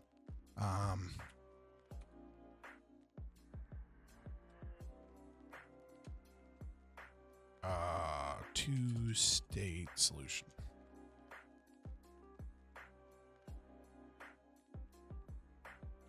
Okay. Yeah. Yeah. I mean, so obviously, two-state solution in Israelis is a minority position, but like, okay. I mean, it's a sizable minority, but a minority nevertheless. But it seems like all the Western people that I speak to, all the Americans and stuff, and this is Palestinians. Most Palestinians distrust Biden to mediate equitable Israeli-Palestine peace. Oh, this is percent none at all. So Joe Biden is 70. Interesting that they trusted Donald Trump. This just goes to show you how leftists and commie fucking Palestinian people are. It's so hilarious is that they trust Biden more than they trust Donald Trump. Donald Trump actually got it done. I'll look at it some other time. But like, it seems to me, and I could be wrong, the vibe I get, just vibe check, Hoppe. All right, where's your vibe check? Is that like most Westerners that I bump into are all for a two-state solution. Like I don't see any of them for a used by Israel as a okay, used by Israel. Okay, so you are talking about Israel specifically. Yeah, I mean that's fair. That's fair. Okay, I misread. That one's on me. It just seemed like a weird, like whatever. Oops. In any case, yeah, thank you. Can we get back? Then, before this background, how is a libertarian to react and evaluate the October 7th events? First off, he would want to wish the pox on the leadership of both gangs and on all gang members of foreign states that have lent and continue to lend support to one of the two warring gangs with funds stolen from their own subject population. Yeah, 100% agree. Facts. As well, he would acknowledge that the Hamas attack on Israel was no more totally unprovoked than the Russian attack a little while ago on the Ukraine.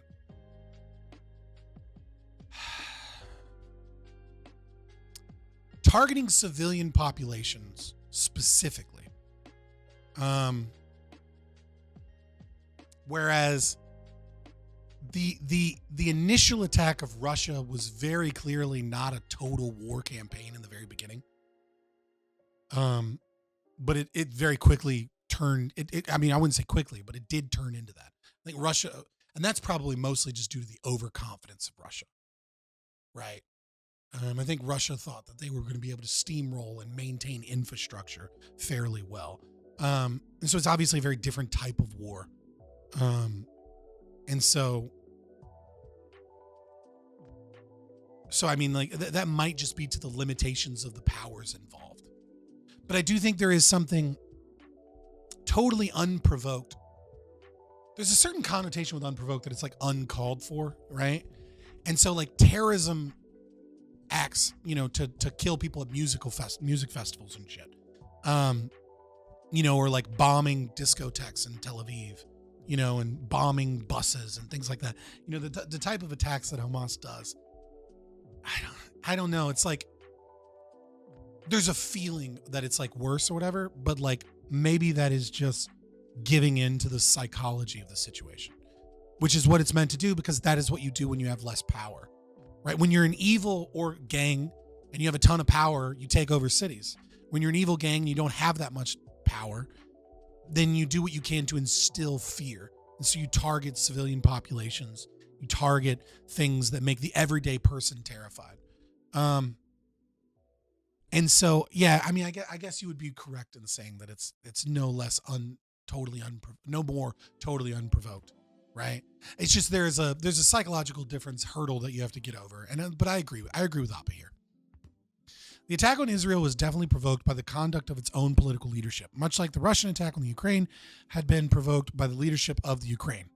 Well, I mean, yeah, and a lot of other things. And he would not fail to note also that in both cases, that of Israel as well as that of Ukraine, their provocations had been encouraged, backed up, and supported big time by the predominantly Jewish neocon gang leadership in charge of the U.S. government.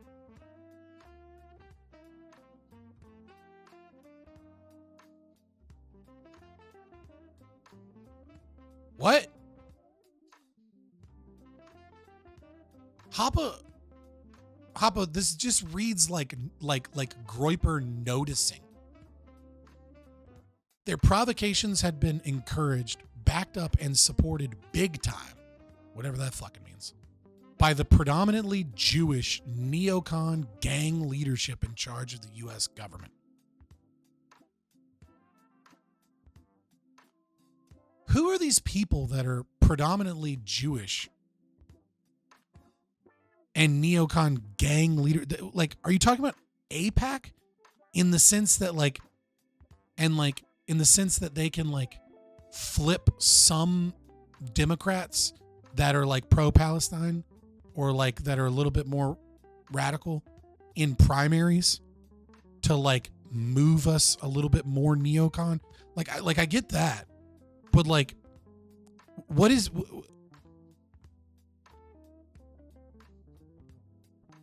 Yeah, I don't know. I feel like I'm pretty fucking libertarian, and I'm failing to note that in both cases, Israel and Ukraine, that their provocations have been encouraged, backed up, and supported, quote, big time by the predominantly Jewish neocon gang leadership in charge of the U.S. government.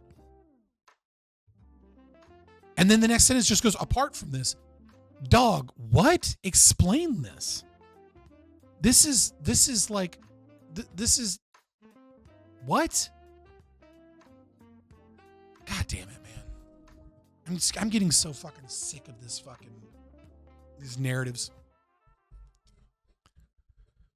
What organization apart from like AIPAC is predominantly Jewish? You can say overrepresented by Jews, sure. But is the Department of Defense predominantly Jewish? Is it fucking majority Jewish? What's the exact definition of predominantly? I'm the connotation I'm getting is majority, but maybe I'm wrong.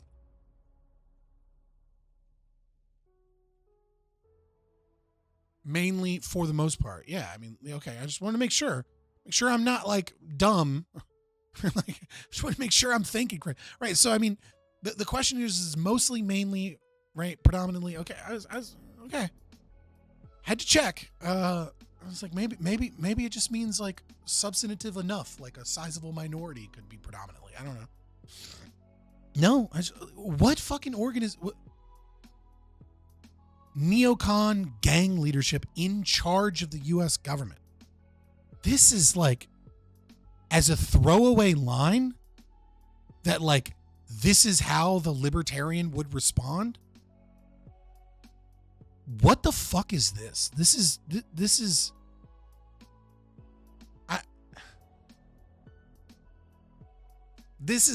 gross. It's like, I feel gross for saying this is gross. It's me feeling like a fucking lefty, fucking race obsessed Marxist to just be like, bro, what? Like, we are this deep into supposedly critiquing Walter Block's argumentation, but all we've done for paragraphs on end is present this Marxian fucking oppressed oppressor dynamic bullshit anti-Israel sentiment propaganda, basically, by presenting. And I forgive you this because I understand that the goal is to instantiate the reader with all of the evils of Israel. It's not necessarily important to instantiate them with the evils of Hamas. If the entire goal is to say, how is this organization, Israeli government, for example, able to claim justification for enacting violence? Like, how are these people supposed moral arbiters, etc.? Right? Like, one need not care that Hamas is evil. It's not really that important, right? Like, they're terrorists. You get to kill terrorists. But it's like, how is it that Israel gets to do such? But this is just wild. Predominantly Jewish neocon gang leadership in charge of the U.S. government. This is nonsense. Like, other than AIPAC being able, but they're not in charge of the U.S. government. They can flip some elections, right? Just like teachers' unions can flip some elections. That doesn't mean that, like, and teachers' unions, if we look at the leadership, probably are predominantly Jewish.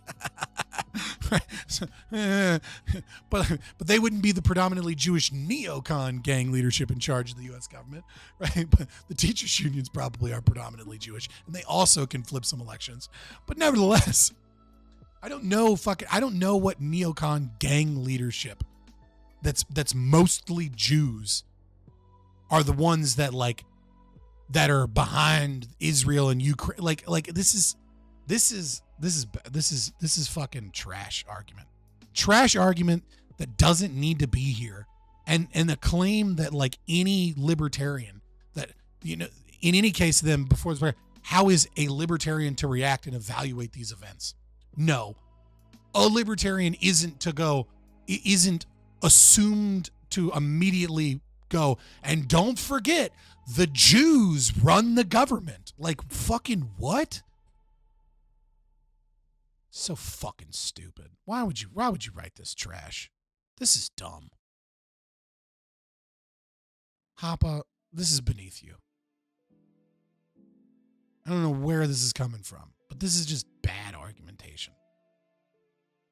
Fucking, I'm noticing. Hoppe's noticing. This is fucking stupid. Apart from this, there's little a libertarian can do except raise his voice in favor of peace, talks, negotiations, and diplomacy. I mean, pretty much, yeah. Hamas leadership should be accused for having brought about, through its terrorist actions, the danger of some massive retaliation by a militarily far superior and more... That just sounds weird, but it's right. By a militarily far superior and more powerful enemy gang, the State of Israel.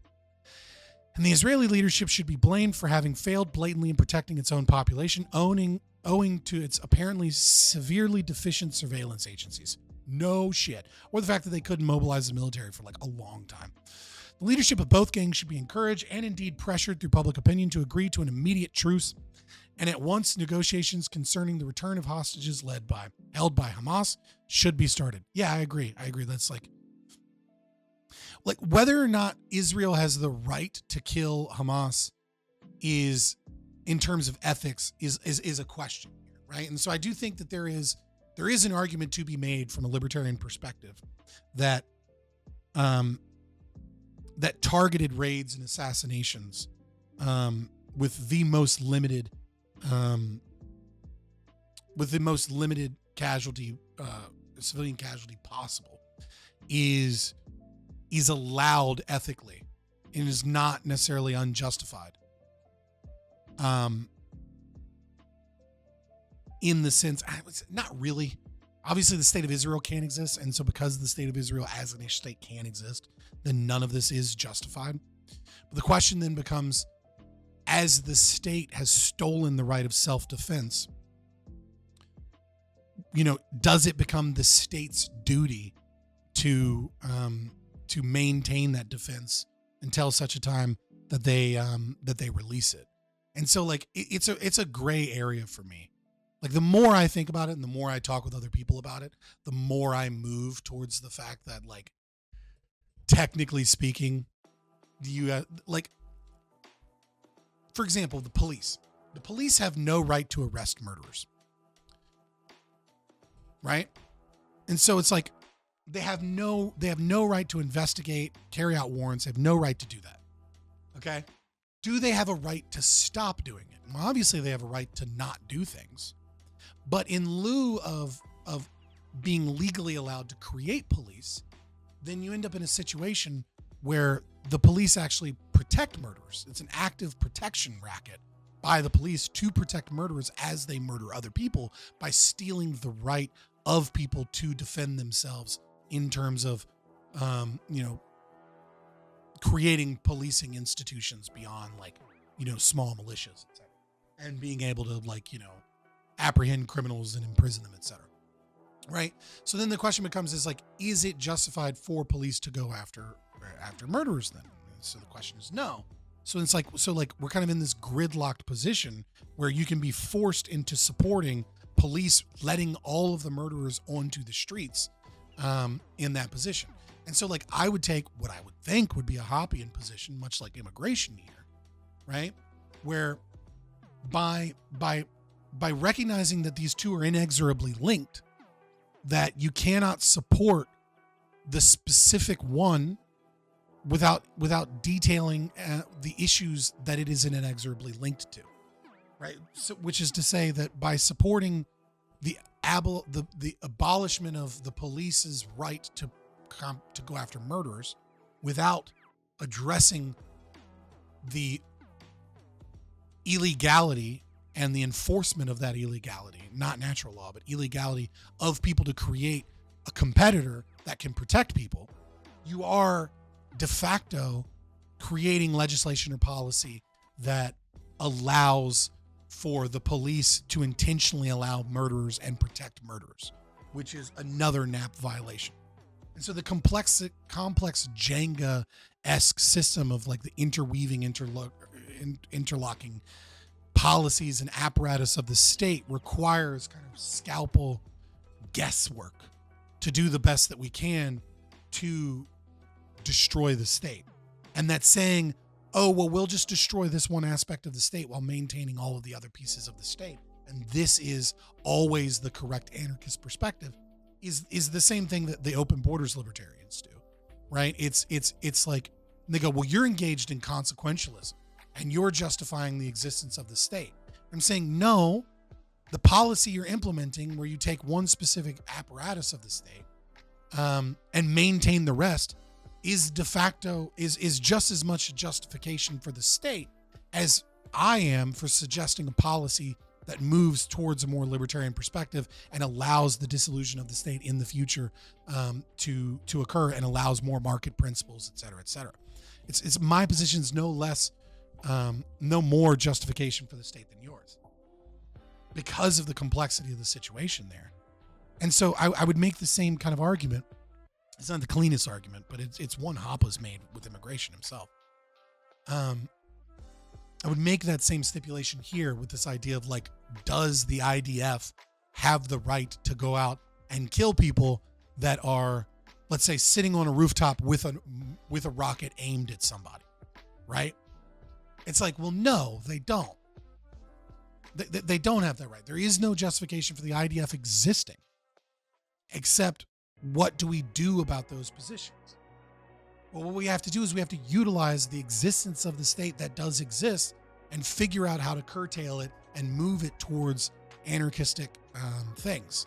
And so you're correct, right? The thing the libertarians should be doing, apart from all other things, is raising our voice in favor of peace talks, negotiations, and diplomacy.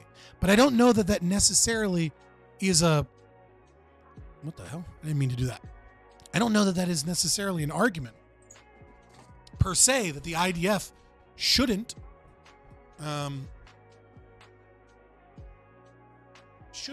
in their care be mobilized or used from the right that they stole at the very least maintain a duty of protecting its citizenships, right? So it's like you're compiling further rights abuses by the state by saying that the state doesn't have a right to use a sniper to kill that Hamas terrorist, right? So the Hamas terrorist has a rocket pointed at like a children's playground, right? And you as the anarchist going, the IDF has no right to kill that Hamas terrorist because the IDF has no right to exist.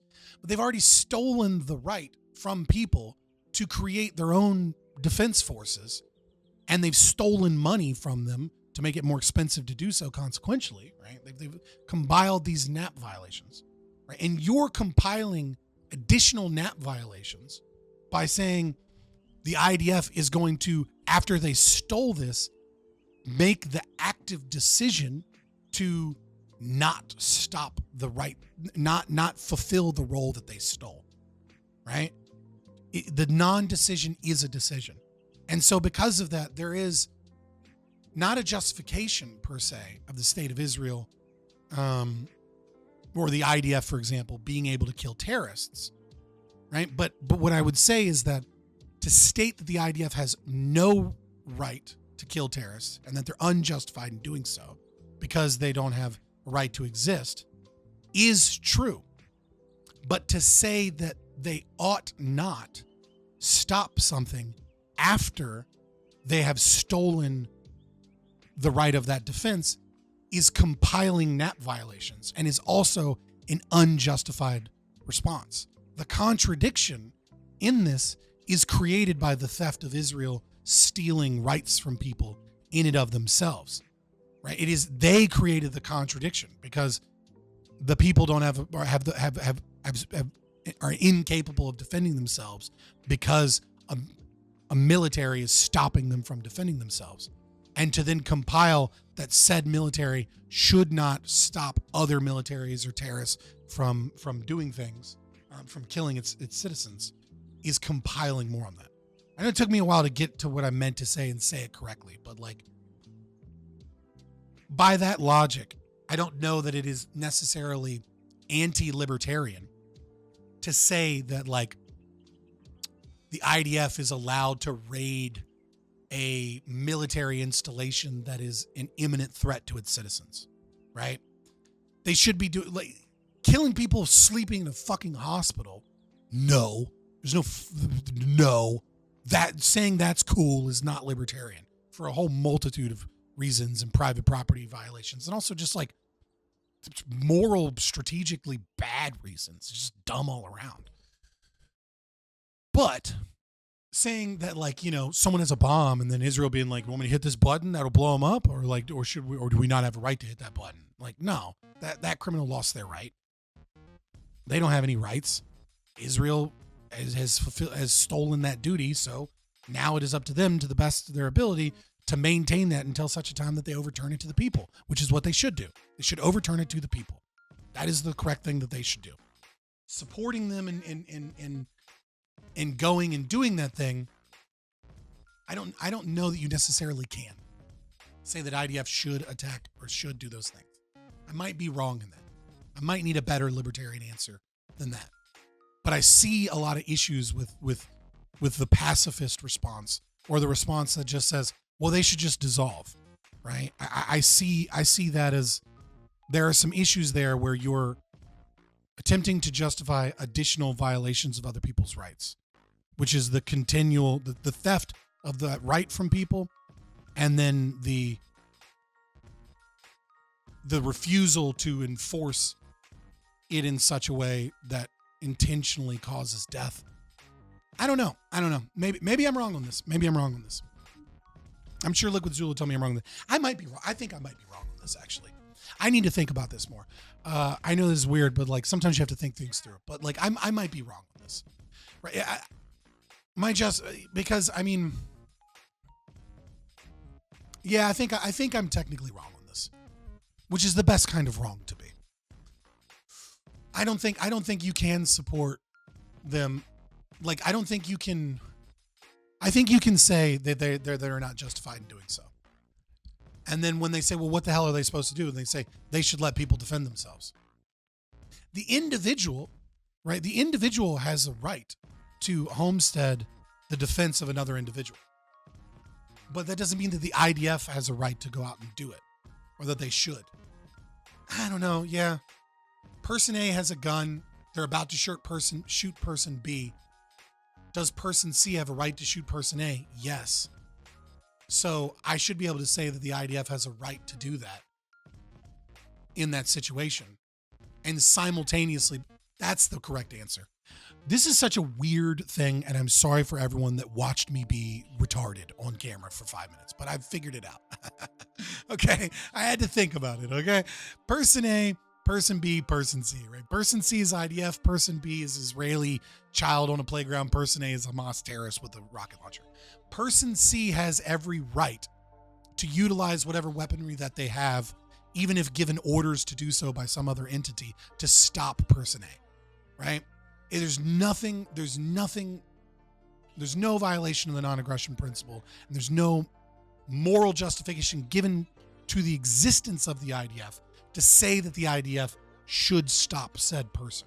Because all I'm saying is that the individual or the group of people in that situation, regardless of their association with illegitimate organizations, currently holds the weaponry, and I'm saying, hey man, it'd be really cool if you did, and helpful to person B if you killed person A because they're about to kill person B, right?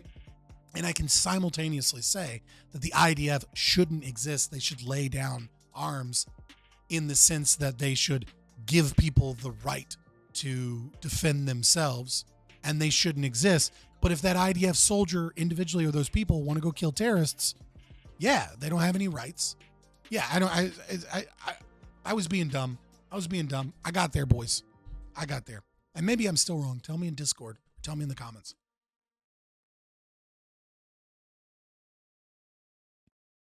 All right.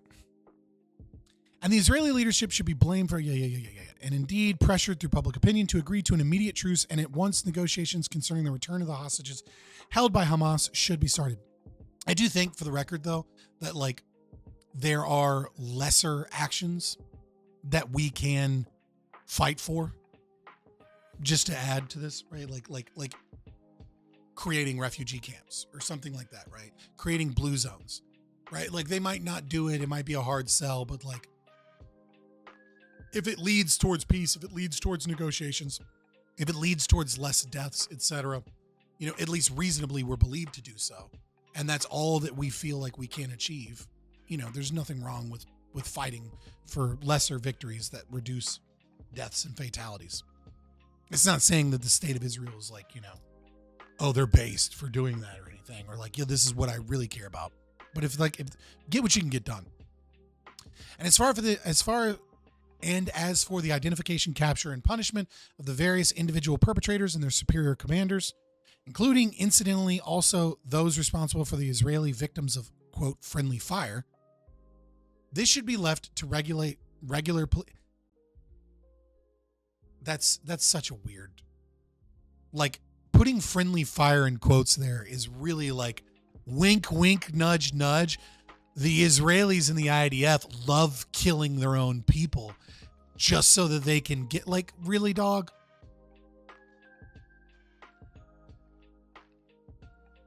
I mean, I guess it's fine because there's no argument made there. It's just insinuating an argument, but come on, dude.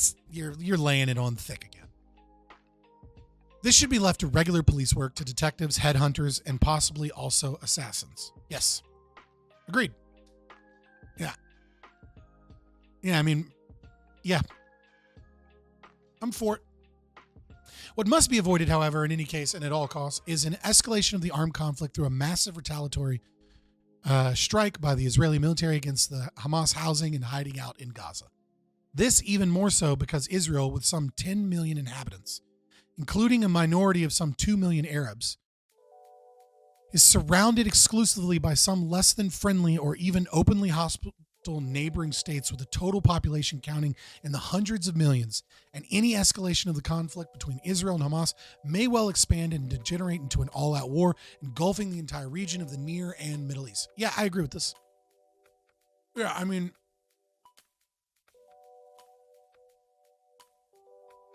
in the beginning, I'll admit openly, I don't hide or bullshit. Like in the beginning, like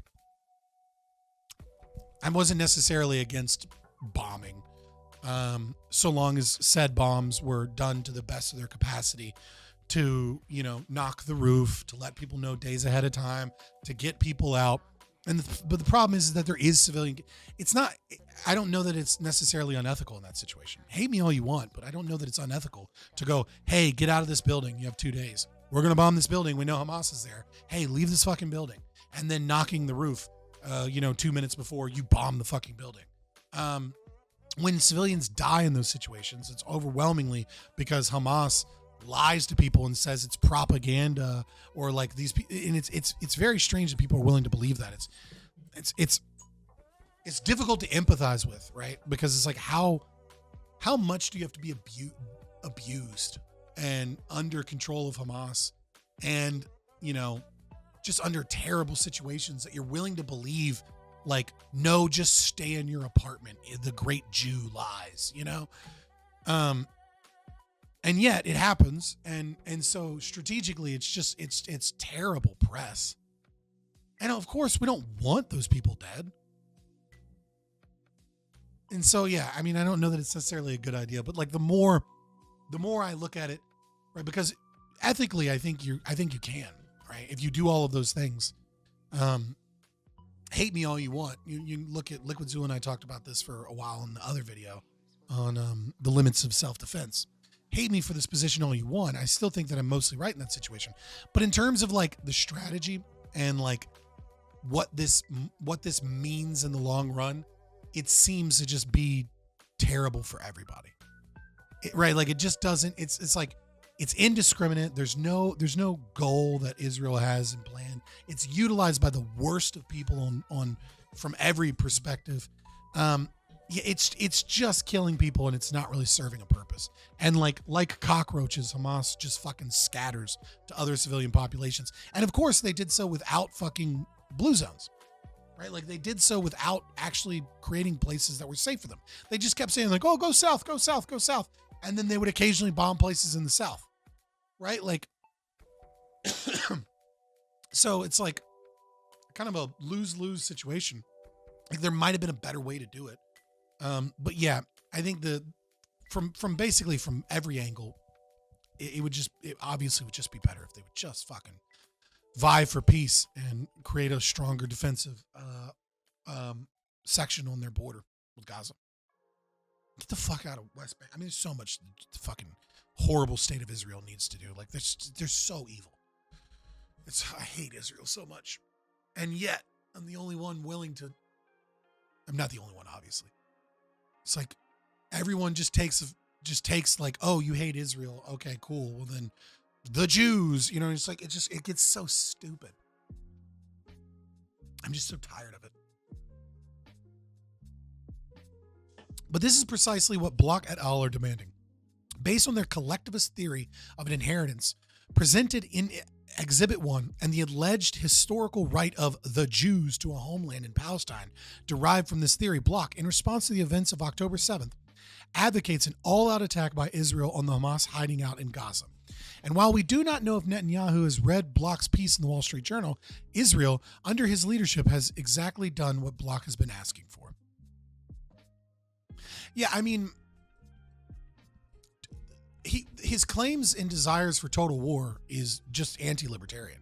Like targeted strikes with the most minimal casualty rate that one can achieve whilst still taking out any prominent or imminent threats are perfectly fine in terms of libertarian philosophy. At least as far as I can tell. I've thought through the arguments a ton of times, and it does get really complicated in terms of the non-aggression principle and in terms of the state and all those things I was talking about later about the Django pieces and the past and like the stolen right of defense, etc. Right? Like it is a complicated conversation, I think, that sometimes we oversimplify because we don't want to kill people. We certainly don't want states killing people. It's not, right. But in terms of ethical justification, there is some there, especially when it comes to imminent threats. At least as far as I can see. But the question then becomes like, you know, it can get even more nitty gritty when in terms of like collateral damage, right? When are there options available to you, right, with reasonable success rate that you can do? And then the question becomes, well, what the fuck philosophically is reasonable success rate? What is the arbitrary magic number, right? Like if I'm an expert marksman and I have a grenade, right? And someone has a hostage, like what is the percentile chance that I can kill the person without killing the hostage, right? As an expert marksman, like what is an acceptable percentage to protect my life in this situation? Because I know that after like that they're going to shoot them, then shoot me, right? For example, what's the acceptable percentage in terms of self-defense or defense of others, right? Between using a grenade and using a gun and attempting to shoot the person in the head. Is it 90%? Is it 95%? You know what I mean? Like, does it matter because the percentage is something that you can never technically know? Right? These are difficult questions that I think nobody has an answer for, as far as I can tell. I don't buy the libertarian answer that I get often from libertarians that like, well, you have zero right always to put anyone's persons or property in danger.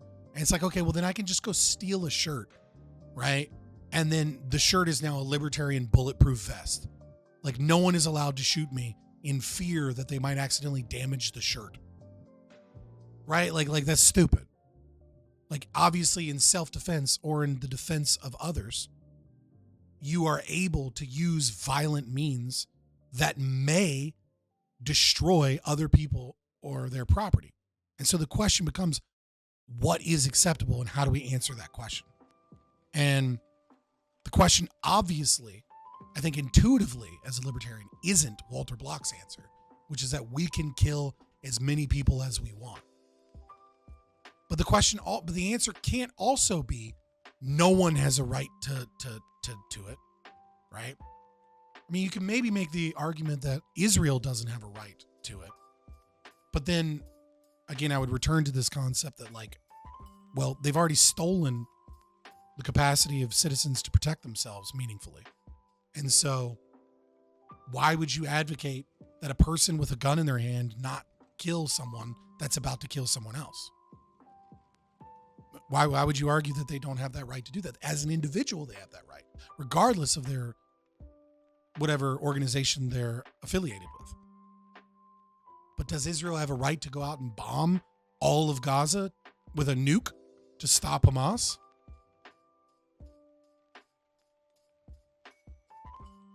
Where you have to draw that line somewhere. The consequentialists do, but it's just they just make up, you know, utilitarian math off of like happiness or like lives, right?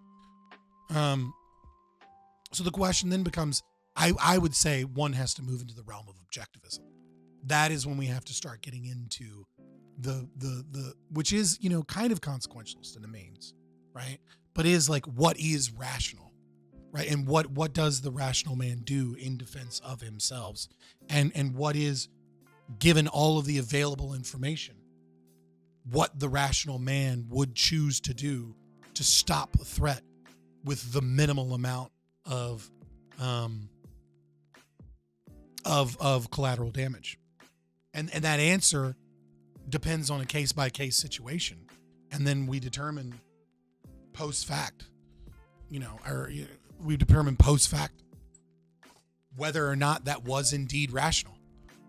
It's the best answer I have. I don't know, maybe other people have a better answer. But again, like if you come at me with just like no one has a right ever, I'm just going to be like, well then, I'm just going to steal t-shirts and then I'm fucking invincible because no one has a right to kill me. It's stupid. Right? It's just obviously not true in that situation.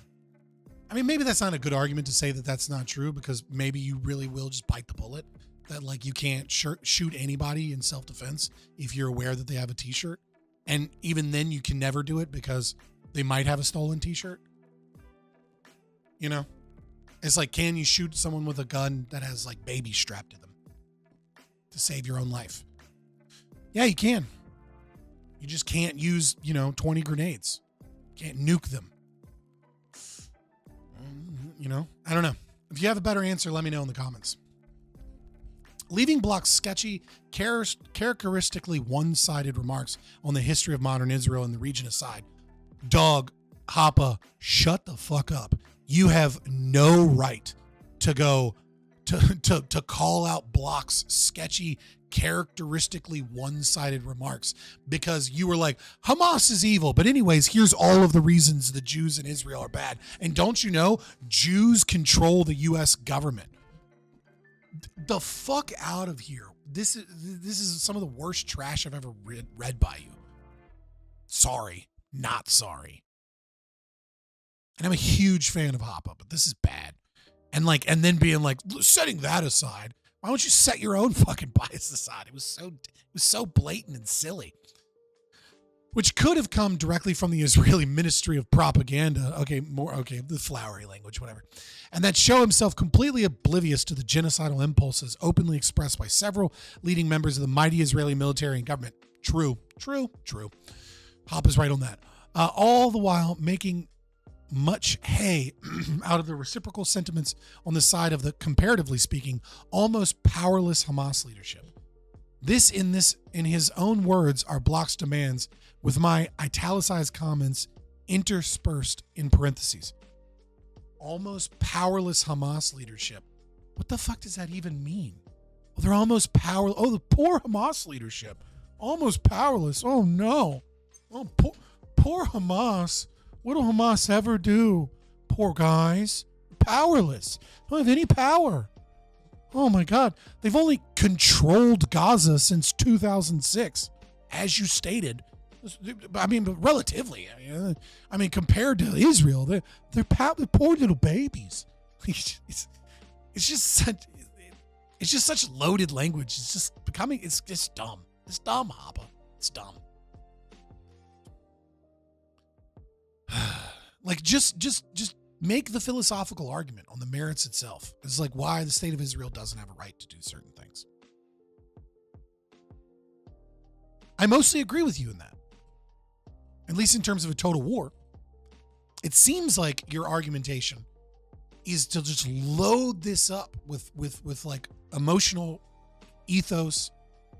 pathos, rhetoric, and like not actually engage in the argument of like what a nation state's policing and military agencies are allowed and not allowed to do.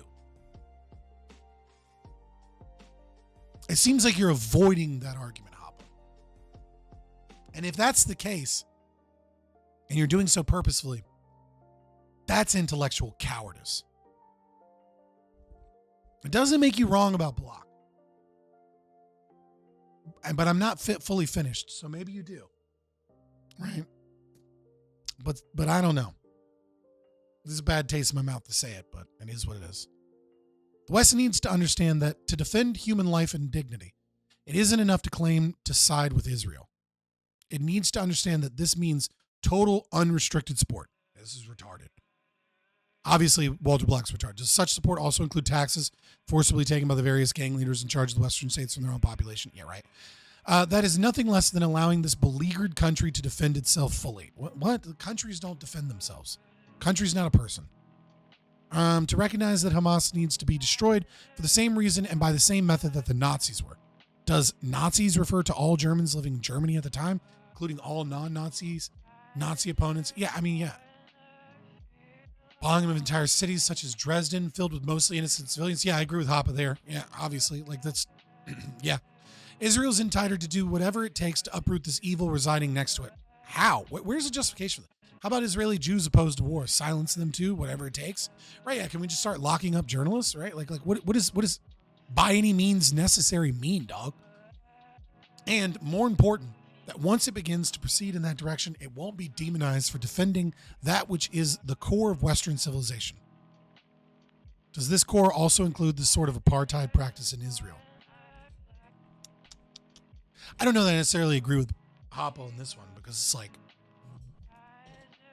they need to, yeah, there is an apartheid similar situation here. I don't know. I have to look into like what apartheid means again. Like legally speaking, as far as the UN lawyers are concerned. I remember that there's reason UN lawyers are using that to try and make a specific case.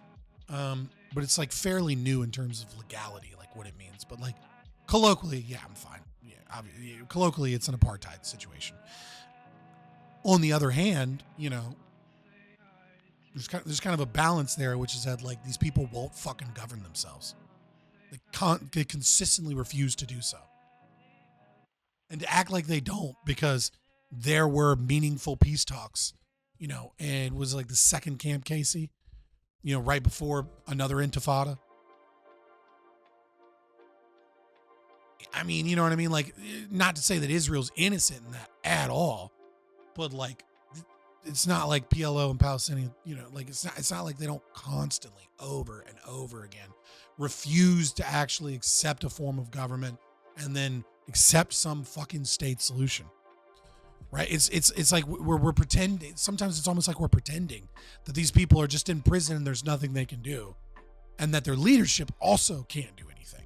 Right? I totally understand that the Palestinians can't do anything, but this idea that like Hamas or PLO can't just come to the freaking table and accept borders and then go, yeah, we don't like these borders as a nation state, you know, like we don't like these borders, so you know, we'll fight you later on this, but we will accept this as of right now. You know what I mean? Like there's not some way that they can do that and then live to fight another day, in terms of like other rights and other things granted to them.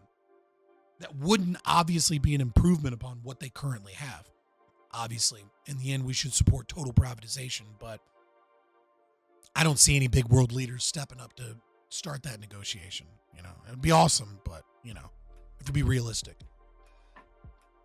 In other words, it needs to support a complete, total, and decisive Israeli victory. If this implies an overwhelming, unprecedented use of military force, so be it. Hamas is and will be responsible for any civilian casualties. Cause and effect.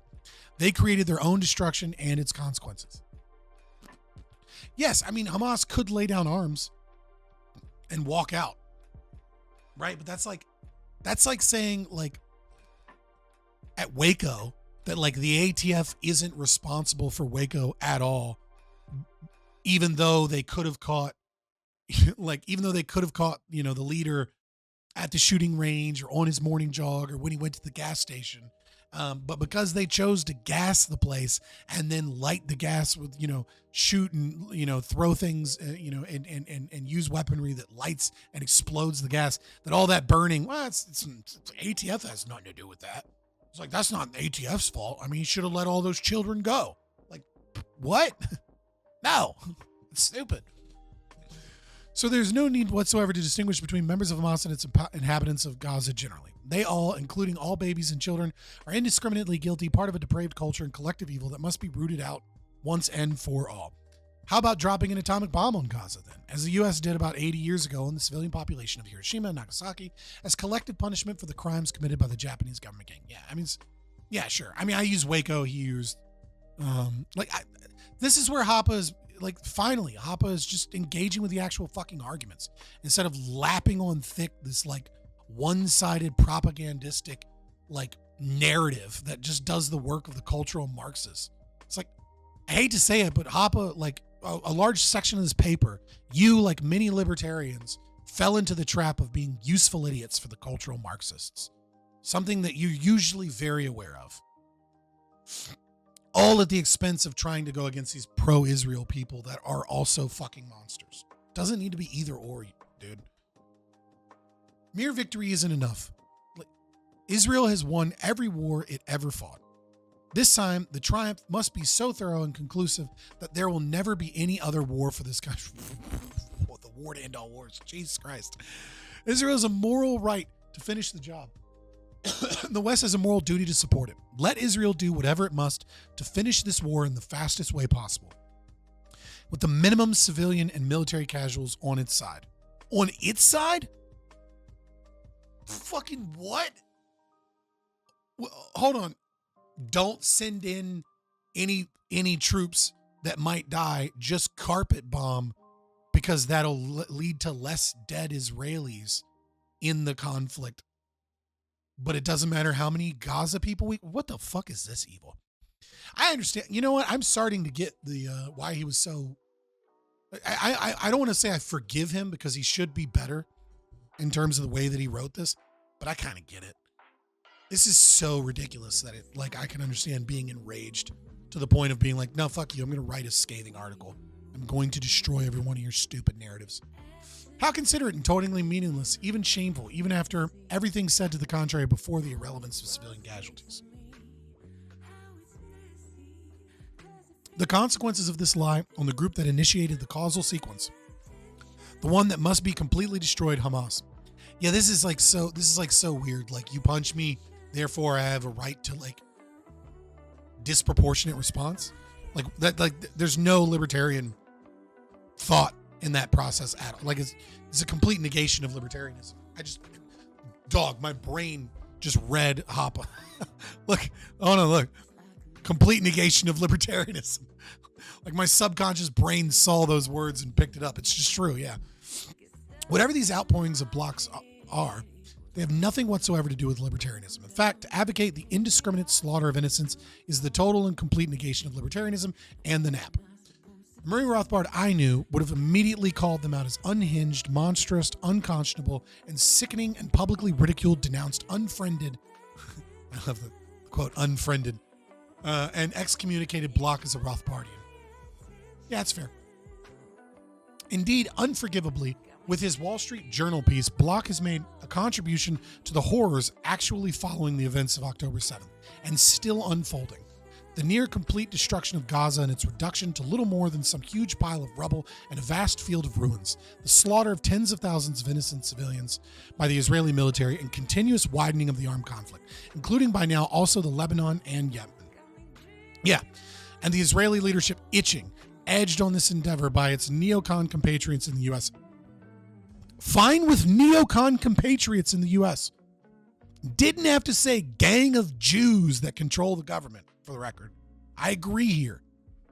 Yeah, and they're God, they want to go to war with Iran so bad. To further include as a target for destruction also the Iran, as the Israelis' alleged deadly arch enemy. Yeah, 100%, yeah. No, I completely agree with this approximation. Neocon compatriots is fine, Hoppe. You didn't have to get weird about the Jews. You didn't have to have a wink and a nod to the Groypers to let them know you notice. Fucking weirdo. God, whoever edited this should have been like, hey, dude, you want to keep that sentence? Incidentally, Block's supplementary reason given for his categorical "we must all stand with Israel" position, Israeli government leadership and all, is also faulty and implies a betrayal of the NAP. Essentially, it boils down to this.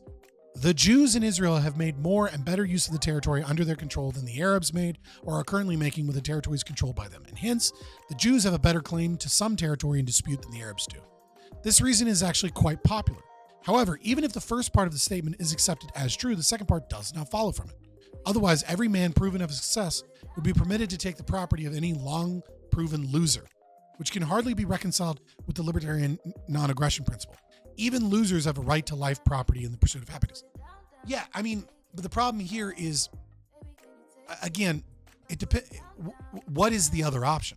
If you give me the option to return private property rights and let people go back home and have tribunals or courts or whatever allow private property, people with deeds and titles to come back home, and for restitution to be paid to people that can prove damages, etc.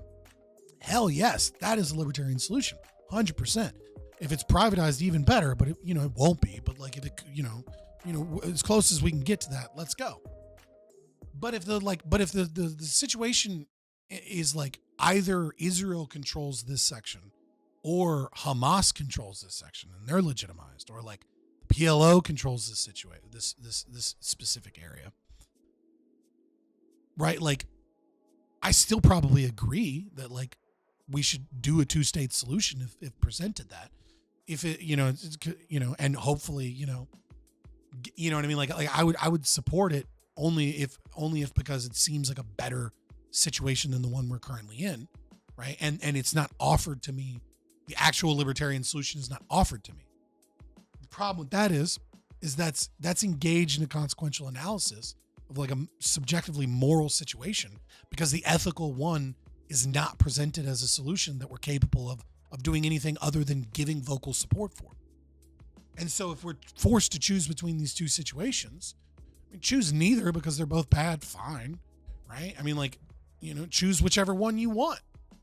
Say no, the Jews should remain in control of this because I think they're the ones that will respect private property rights. And there's evidence on both sides. You know what I mean? Like, you do whatever it is that you can to try and bring about the dissolution of the state, right? So it depends. It's like, so the question isn't like, can you ever choose this? The question is compared to what? Compared to the libertarian ethos that you should be supporting? Obviously. But also obviously, and it's not like Hoppe doesn't get this.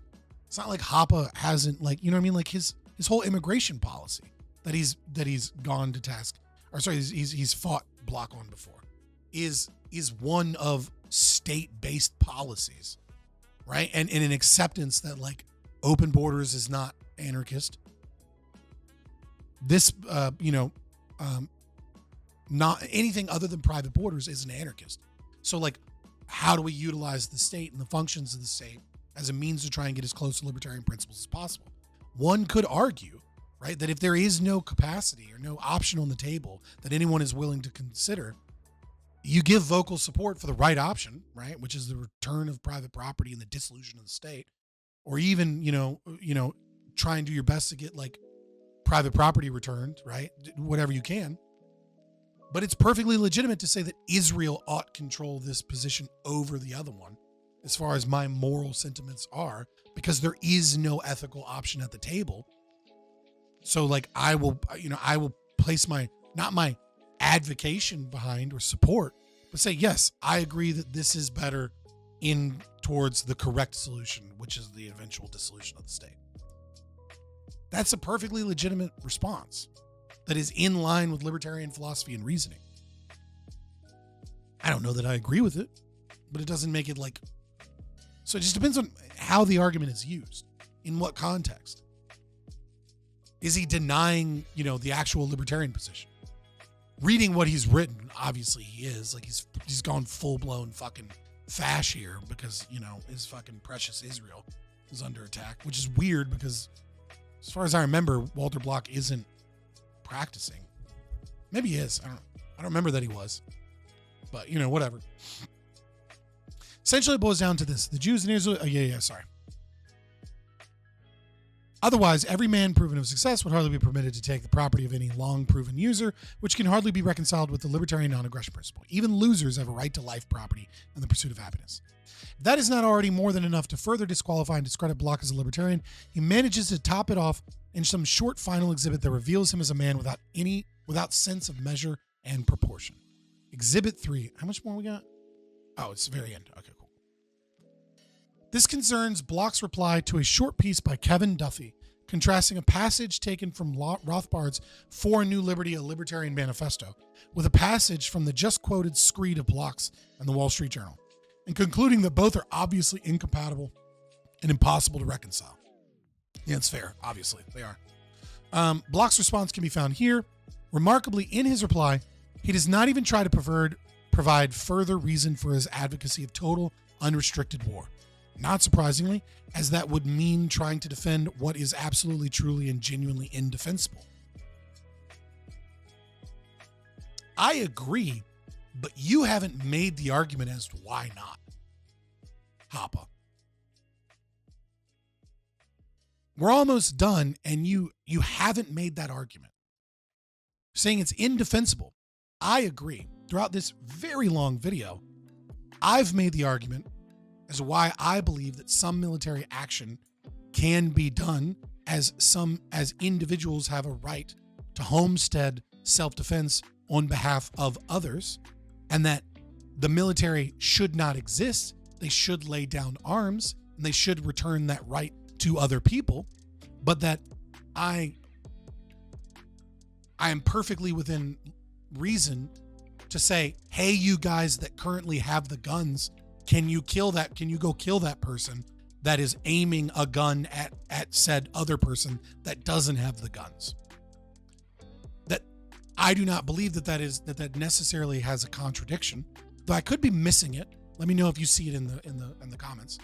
And that, and I've brought up, the idea that like the similar defenses that say that a contradiction does occur there, that you have no right to engage in those things, because if there's any chance, is crippling in its ability to self-defense, right? Like if I don't have a right to collateral damage that's unintentional, or not limited to the most that I can, that means I don't have a right to self-defense, because I don't know if someone's wearing a stolen shirt. And so stolen shirts are collateral damage if I shoot someone and there's a bullet hole that goes through the person and they bleed on the shirt. That's collateral damage. I must have a right to collateral damage in terms of self-defense, and this must obviously apply to those that homestead the right of self-defense on behalf of others.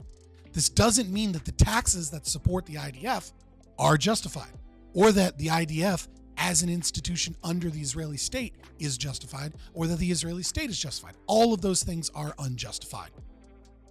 But to say that they have, the individuals within them, have no right to act on behalf of the defense of others, I don't know I don't believe that is necessarily contradictory. And the ways in which I feel like I could try and create contradictions there, or contradictories, seem to fall into other things that seem wrong. But my intuition is that self-defense is wrong, right? Like maybe logically speaking, self-defense is actually wrong in and of itself. But that's all. I don't agree to that, right? And like there's a whole other justification, but I've gone on long enough. But my issue here is that like you haven't actually made that argument, Hop. You haven't gone through the philosophy of why total unrestricted war is indefensible. You've only said that the libertarian ought not believe this as such. And you said and you went through a whole laundry list of reasons as to why Israel's evil and unjustified. I agree, but that does not necessarily follow that the individual person or persons can act accordingly in the defense or of others by killing others with collateral damage. So again, I agree with you, Hoppe, but you didn't make that argument. And maybe you make it here. I don't think you do, man. And so I think you have pretty good cause for saying his arguments are not libertarian, and that his arguments are not Rothbardian, and that said arguments disgust you. But I feel like if you're gonna say all of that, you should make a fucking argument instead of wasting the entire middle portion of this paper just lapping on thick a historical narrative that does the work of a bunch of socialist and Marxist organizations that are doing everything they can to empower the activist organizations in this fight against the great evil of Israel, as a more capitalistic, I guess, obviously, because they're super socialist and they've been super socialist in the past. Western nation. Like there are many powers at play here that there's a reason why Russians and communist organizations have funded campaigns and aid over and over and over again against Israel. Israel's not our greatest ally, right? But that doesn't mean that they aren't a block towards people that are also our enemies, both philosophically and governmentally. And it's like everybody's our enemy here. And so by feeding into one narrative with half your damn paper without actually making an argument as to why these things are so indefensible, I don't know. It's kind of a crap article, Hoppe. And you've written some bangers. I mean, I'm not excommunicating you. I just think some of your arguments here are bad. Instead, he evades the direct challenge and then quickly digresses into some entirely different and unrelated subject matter. Like you did, or it wasn't unrelated, but like you didn't go on a tirade to be like, let me tell you why Israel's a piece of shit. It's like we get it. You just listen to the Marty podcast. Cool. Libertarians are not pacifists, and indeed, Rothbard, as Block accusingly notes, was not opposed to all war. Yeah, I mean, Rothbard brought up the Civil War and the Revolutionary War as like examples of like justified wars. But conspicuously, Block then fails to say that the wars Rothbard considered possibly or potentially justified had nothing whatsoever in common with the sort of war actually proposed by him. Yeah. I mean, they are defensive in nature. So, I mean, I guess there's some in common, right?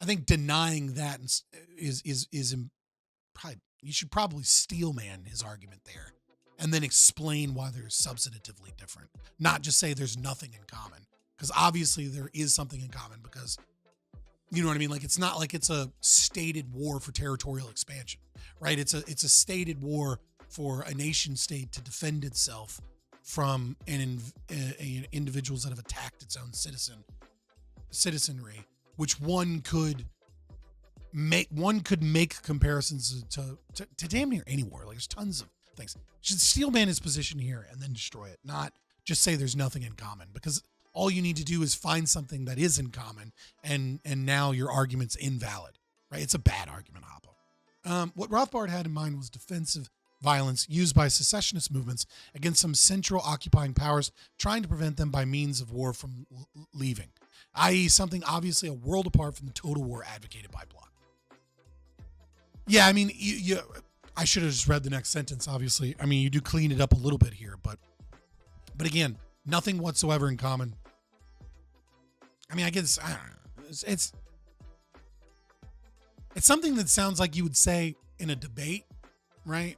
And it's a little like heavy-handed, but something you probably shouldn't write down, because you can reread it and edit it and go, okay, I should probably, right? Like, these two are, are disanalogous because, you know what I mean? Like, that's what you should be saying. Not that they have nothing whatsoever in common. Obviously, there are commonalities in all war, right? Like, it's just silly. Like, they both used guns, But I get what you're saying, right? Like, these are very clearly different reasonings behind it. I'm being nitpicky at this point. Probably because I'm tired, and Hoppe, you pissed me off.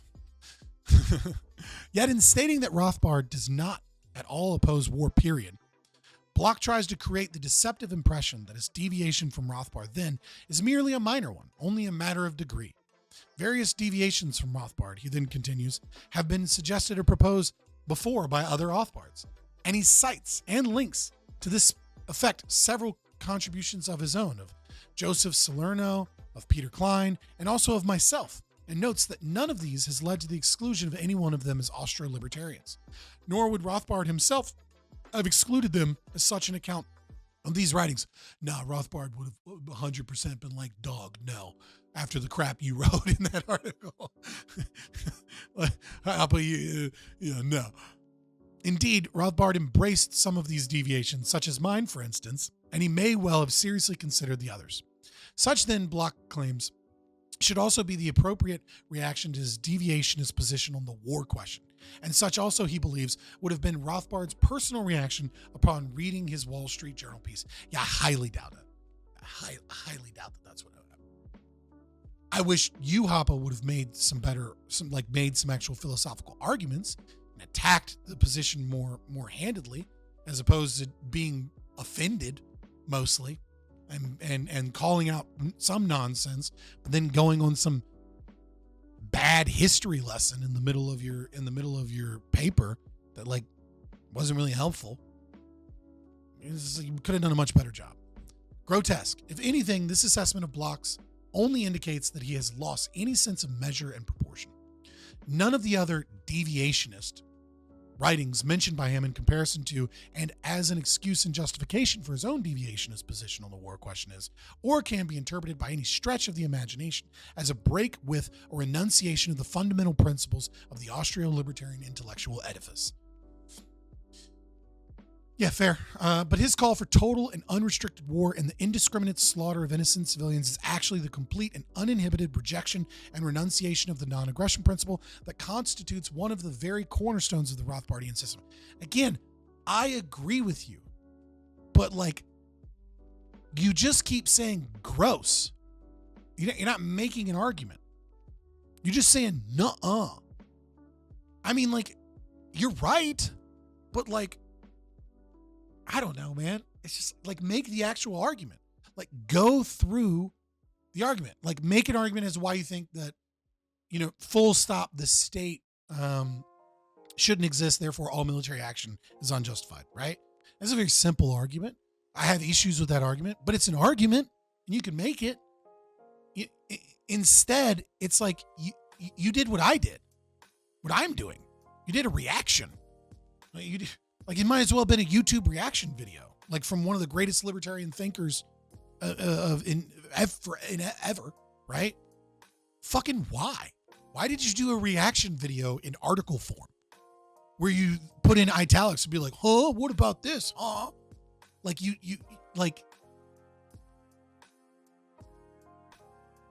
I don't know. It's like, it's low tier effort all across the board for a position that I understand you're angry about, and you should be, and we all should be, because this is disgusting, and I agree with you.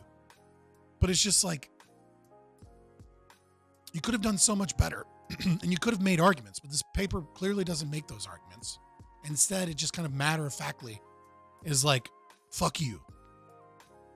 And it goes on this anti-Israel rant with a sentence that is weird and really questionable. And like, what the fuck did you like? You know what I mean? Like again, it's really fucking, I don't know what to, I hate to harp on this. I know I'm sounding like one of those lefties or whatever, but like, when you said, how would a libertarian react to the events of October 7th?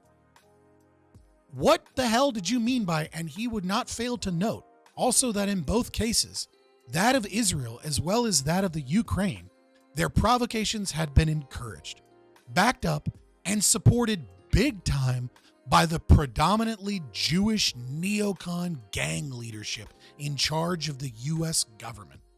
Fucking, are we doing these? Are we doing these? Like, what are we, Jay-Z letting us know that the Jew Illuminati are in charge? What the fuck does this mean? What is this neocon gang? The best I can think about is AIPAC, and they're not in charge of the U.S. government. Yeah, they swing some elections. Absolutely. But like, what are you saying? The DOD is 50% Jews and they're in, like, what does this fucking mean, dude? I want to talk about grotesque. That fucking sentence. It's weird. I mean, it's not as grotesque as what Block said, to be fair. Like, Block said some really evil shit. What you said is like, just kind of dumb and like, oh, noticing. Like, it's like a meme racism. Like, maybe you meant something by it, but you didn't explain it, so I have no idea what I'm supposed to think about it. But I mean, at the end of the day, I'm just like, it makes me lose a little bit of respect for you as a writer and as like a thinker, that you like put stupidity like that in an imminent sentence and then don't even back it up. But it doesn't make you unlibertarian. It certainly doesn't make you wrong about a bunch of other things that you've said against Block here. I just think it's a bad article. You should have edited it more. You should have thought about it more. You should have made an argument.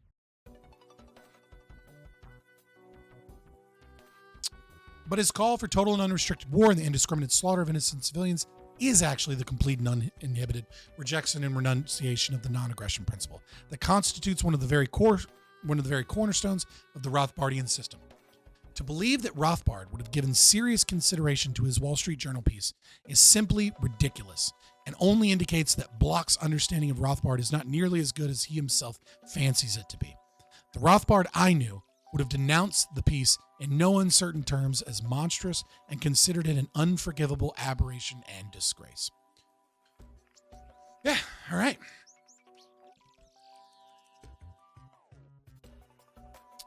So that's it. We're like almost 4 hours in. Even longer for me because I lost like 20 minutes. Had to restart a section there at the beginning. That was rough. It happens. Oh man. Yeah. Oh God. I expected a lot better from Hoppe. I certainly expected a lot better from Walter Block. I had missed that article, that recent article. I was like, what the fuck? I mean, I knew some of his past positions, and I didn't necessarily disagree heavily with his past positions. I mean, I wasn't intimately aware of him. I didn't read his book. I'd read some of his writings on it. But yeah, I mean, like, Hoppe's not wrong in anything here per se, except for maybe that weird thing where he went on about the Jews running the government. Fucking what?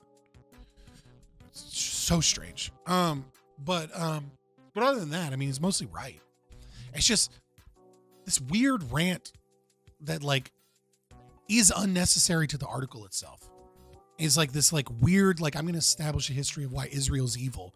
And I'm going to like do the same shit that libertarians keep doing, this terrible habit of just like going away from talking about property rights, going away from talking about like an instantiation of like the duties of the state and like how the state ought act in terms of how we can dissolve the state and move the state towards a certain position.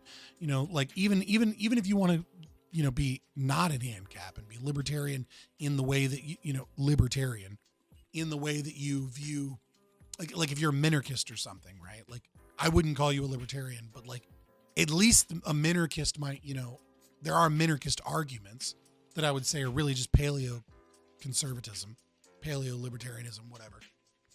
Even they could like make arguments that from that position about like, and, you know, and again, there's so many other arguments that aren't made by libertarians, right? Like, when's the last time you heard a libertarian talk about the Israeli-Palestine issue and say like, hey, this blockade stifles the ability of markets, the ability of capitalism, the ability for trade to be moving. Like, we need trade deals between these people. And so that like, and the free trade is how we're going to, you know, bring opportunities and better education and culture to this community that is, you know, been beaten down. Like, I'm not saying that that's a necessary argument, right? But these are arguments that you would see under most circumstances. And because there's this heavy anti-Israel narrative, and because Israel's a nation state and Palestine isn't, there's this trap that libertarians, apparently even Hans Hermann Hoppe, can't find themselves not getting stuck in, where they begin to parrot all of the talking points. And they're not, that doesn't mean that they're not necessarily untrue, but they highlight the pieces that are relevant to, you know, to explaining how, you know, the oppressor is Israel, right? And some of them are like not untrue. They're like technically true, but they're very clearly like disingenuous. And I'm not saying that Hoppe even knows this, right? It seems like he's parroting other things here. You know, and I'm quoting here, at best, only a meager 7% of the present Israeli territory was regularly acquired or purchased by Jews before 1948 and could thus be claimed as legitimate Jewish property. It's like, he's not wrong, right? And so the Israeli state claiming that as their land, yeah, you know, they don't have a justification to that. But it invokes this concept that like 93% of all of that land was actually Palestinian land. No, it fucking wasn't. The majority of it was unowned land, as far as we can tell. There are maps that try to do the best to look at what property. Some of the information is clearly missing, but it's like desert and swamps that nobody lives in. There's tons of land still that's desert and swamps that nobody lives in. That just nobody's living in. And it's like, that's like saying like, it's like talking about the Louisiana Purchase, right? And being like, you know, America got the Louisiana Purchase, land that Native Americans lived and roamed on. And at the time of the Louisiana Purchase, only 0.0001% of American, of the land was actually homesteaded by Americans. And it's like, I mean, yeah, right? But like all of that land is like not homesteaded, with the exception of like some small communities of Native Americans. But even then, the Native Americans didn't homestead land, right? Like not usually. They were tribal. They moved. They'd like come back to areas without like a property, with no fence, no bordering. They didn't have a conception of property the way that we did. So they didn't feel that they needed to, right? And so, have that debate another day. But it's like most of it still nobody lives in. It's still just like national forest, like Yosemite's, like you know what I mean? Like, what are you talking about? I don't know. I was hoping for a much better argumentation from Hoppe, and what I mostly got was like petty refutations of something that's so easy to refute, because what the quotes that he used is so obviously not libertarian that like maybe he doesn't need to make the argument, and that's fine. But I expected an argument from him, and I didn't get one. Instead, what I got was weird rants and guffaws. How dare he? I don't know. Tell me what you guys think. If you want to yell at me some more, do it in the comments. Give me a like, give me a thumbs down. I don't care. Spread it around. If you hate me and you think I'm stupid, spread that around too. I love the engagement, no matter what it is. Give me your hate. Give me your love. Or if you got really good arguments, and some of the things that I was struggling with, right? If you have better answers, like, please give them to me. DM me on Twitter, follow me on Twitter, Fabian Liberty. Join the Discord. Links are in the bottom. But yeah, I'll see you around for the next debate, the next video, the next reaction. But yeah, this was a Hans Hermann Hoppe reaction video that was okay at best, with some bullshit thrown in that he turned into an article and didn't even grace us with a cool video. So I don't know. I think it kind of sucked. Not happy. See you around, boys.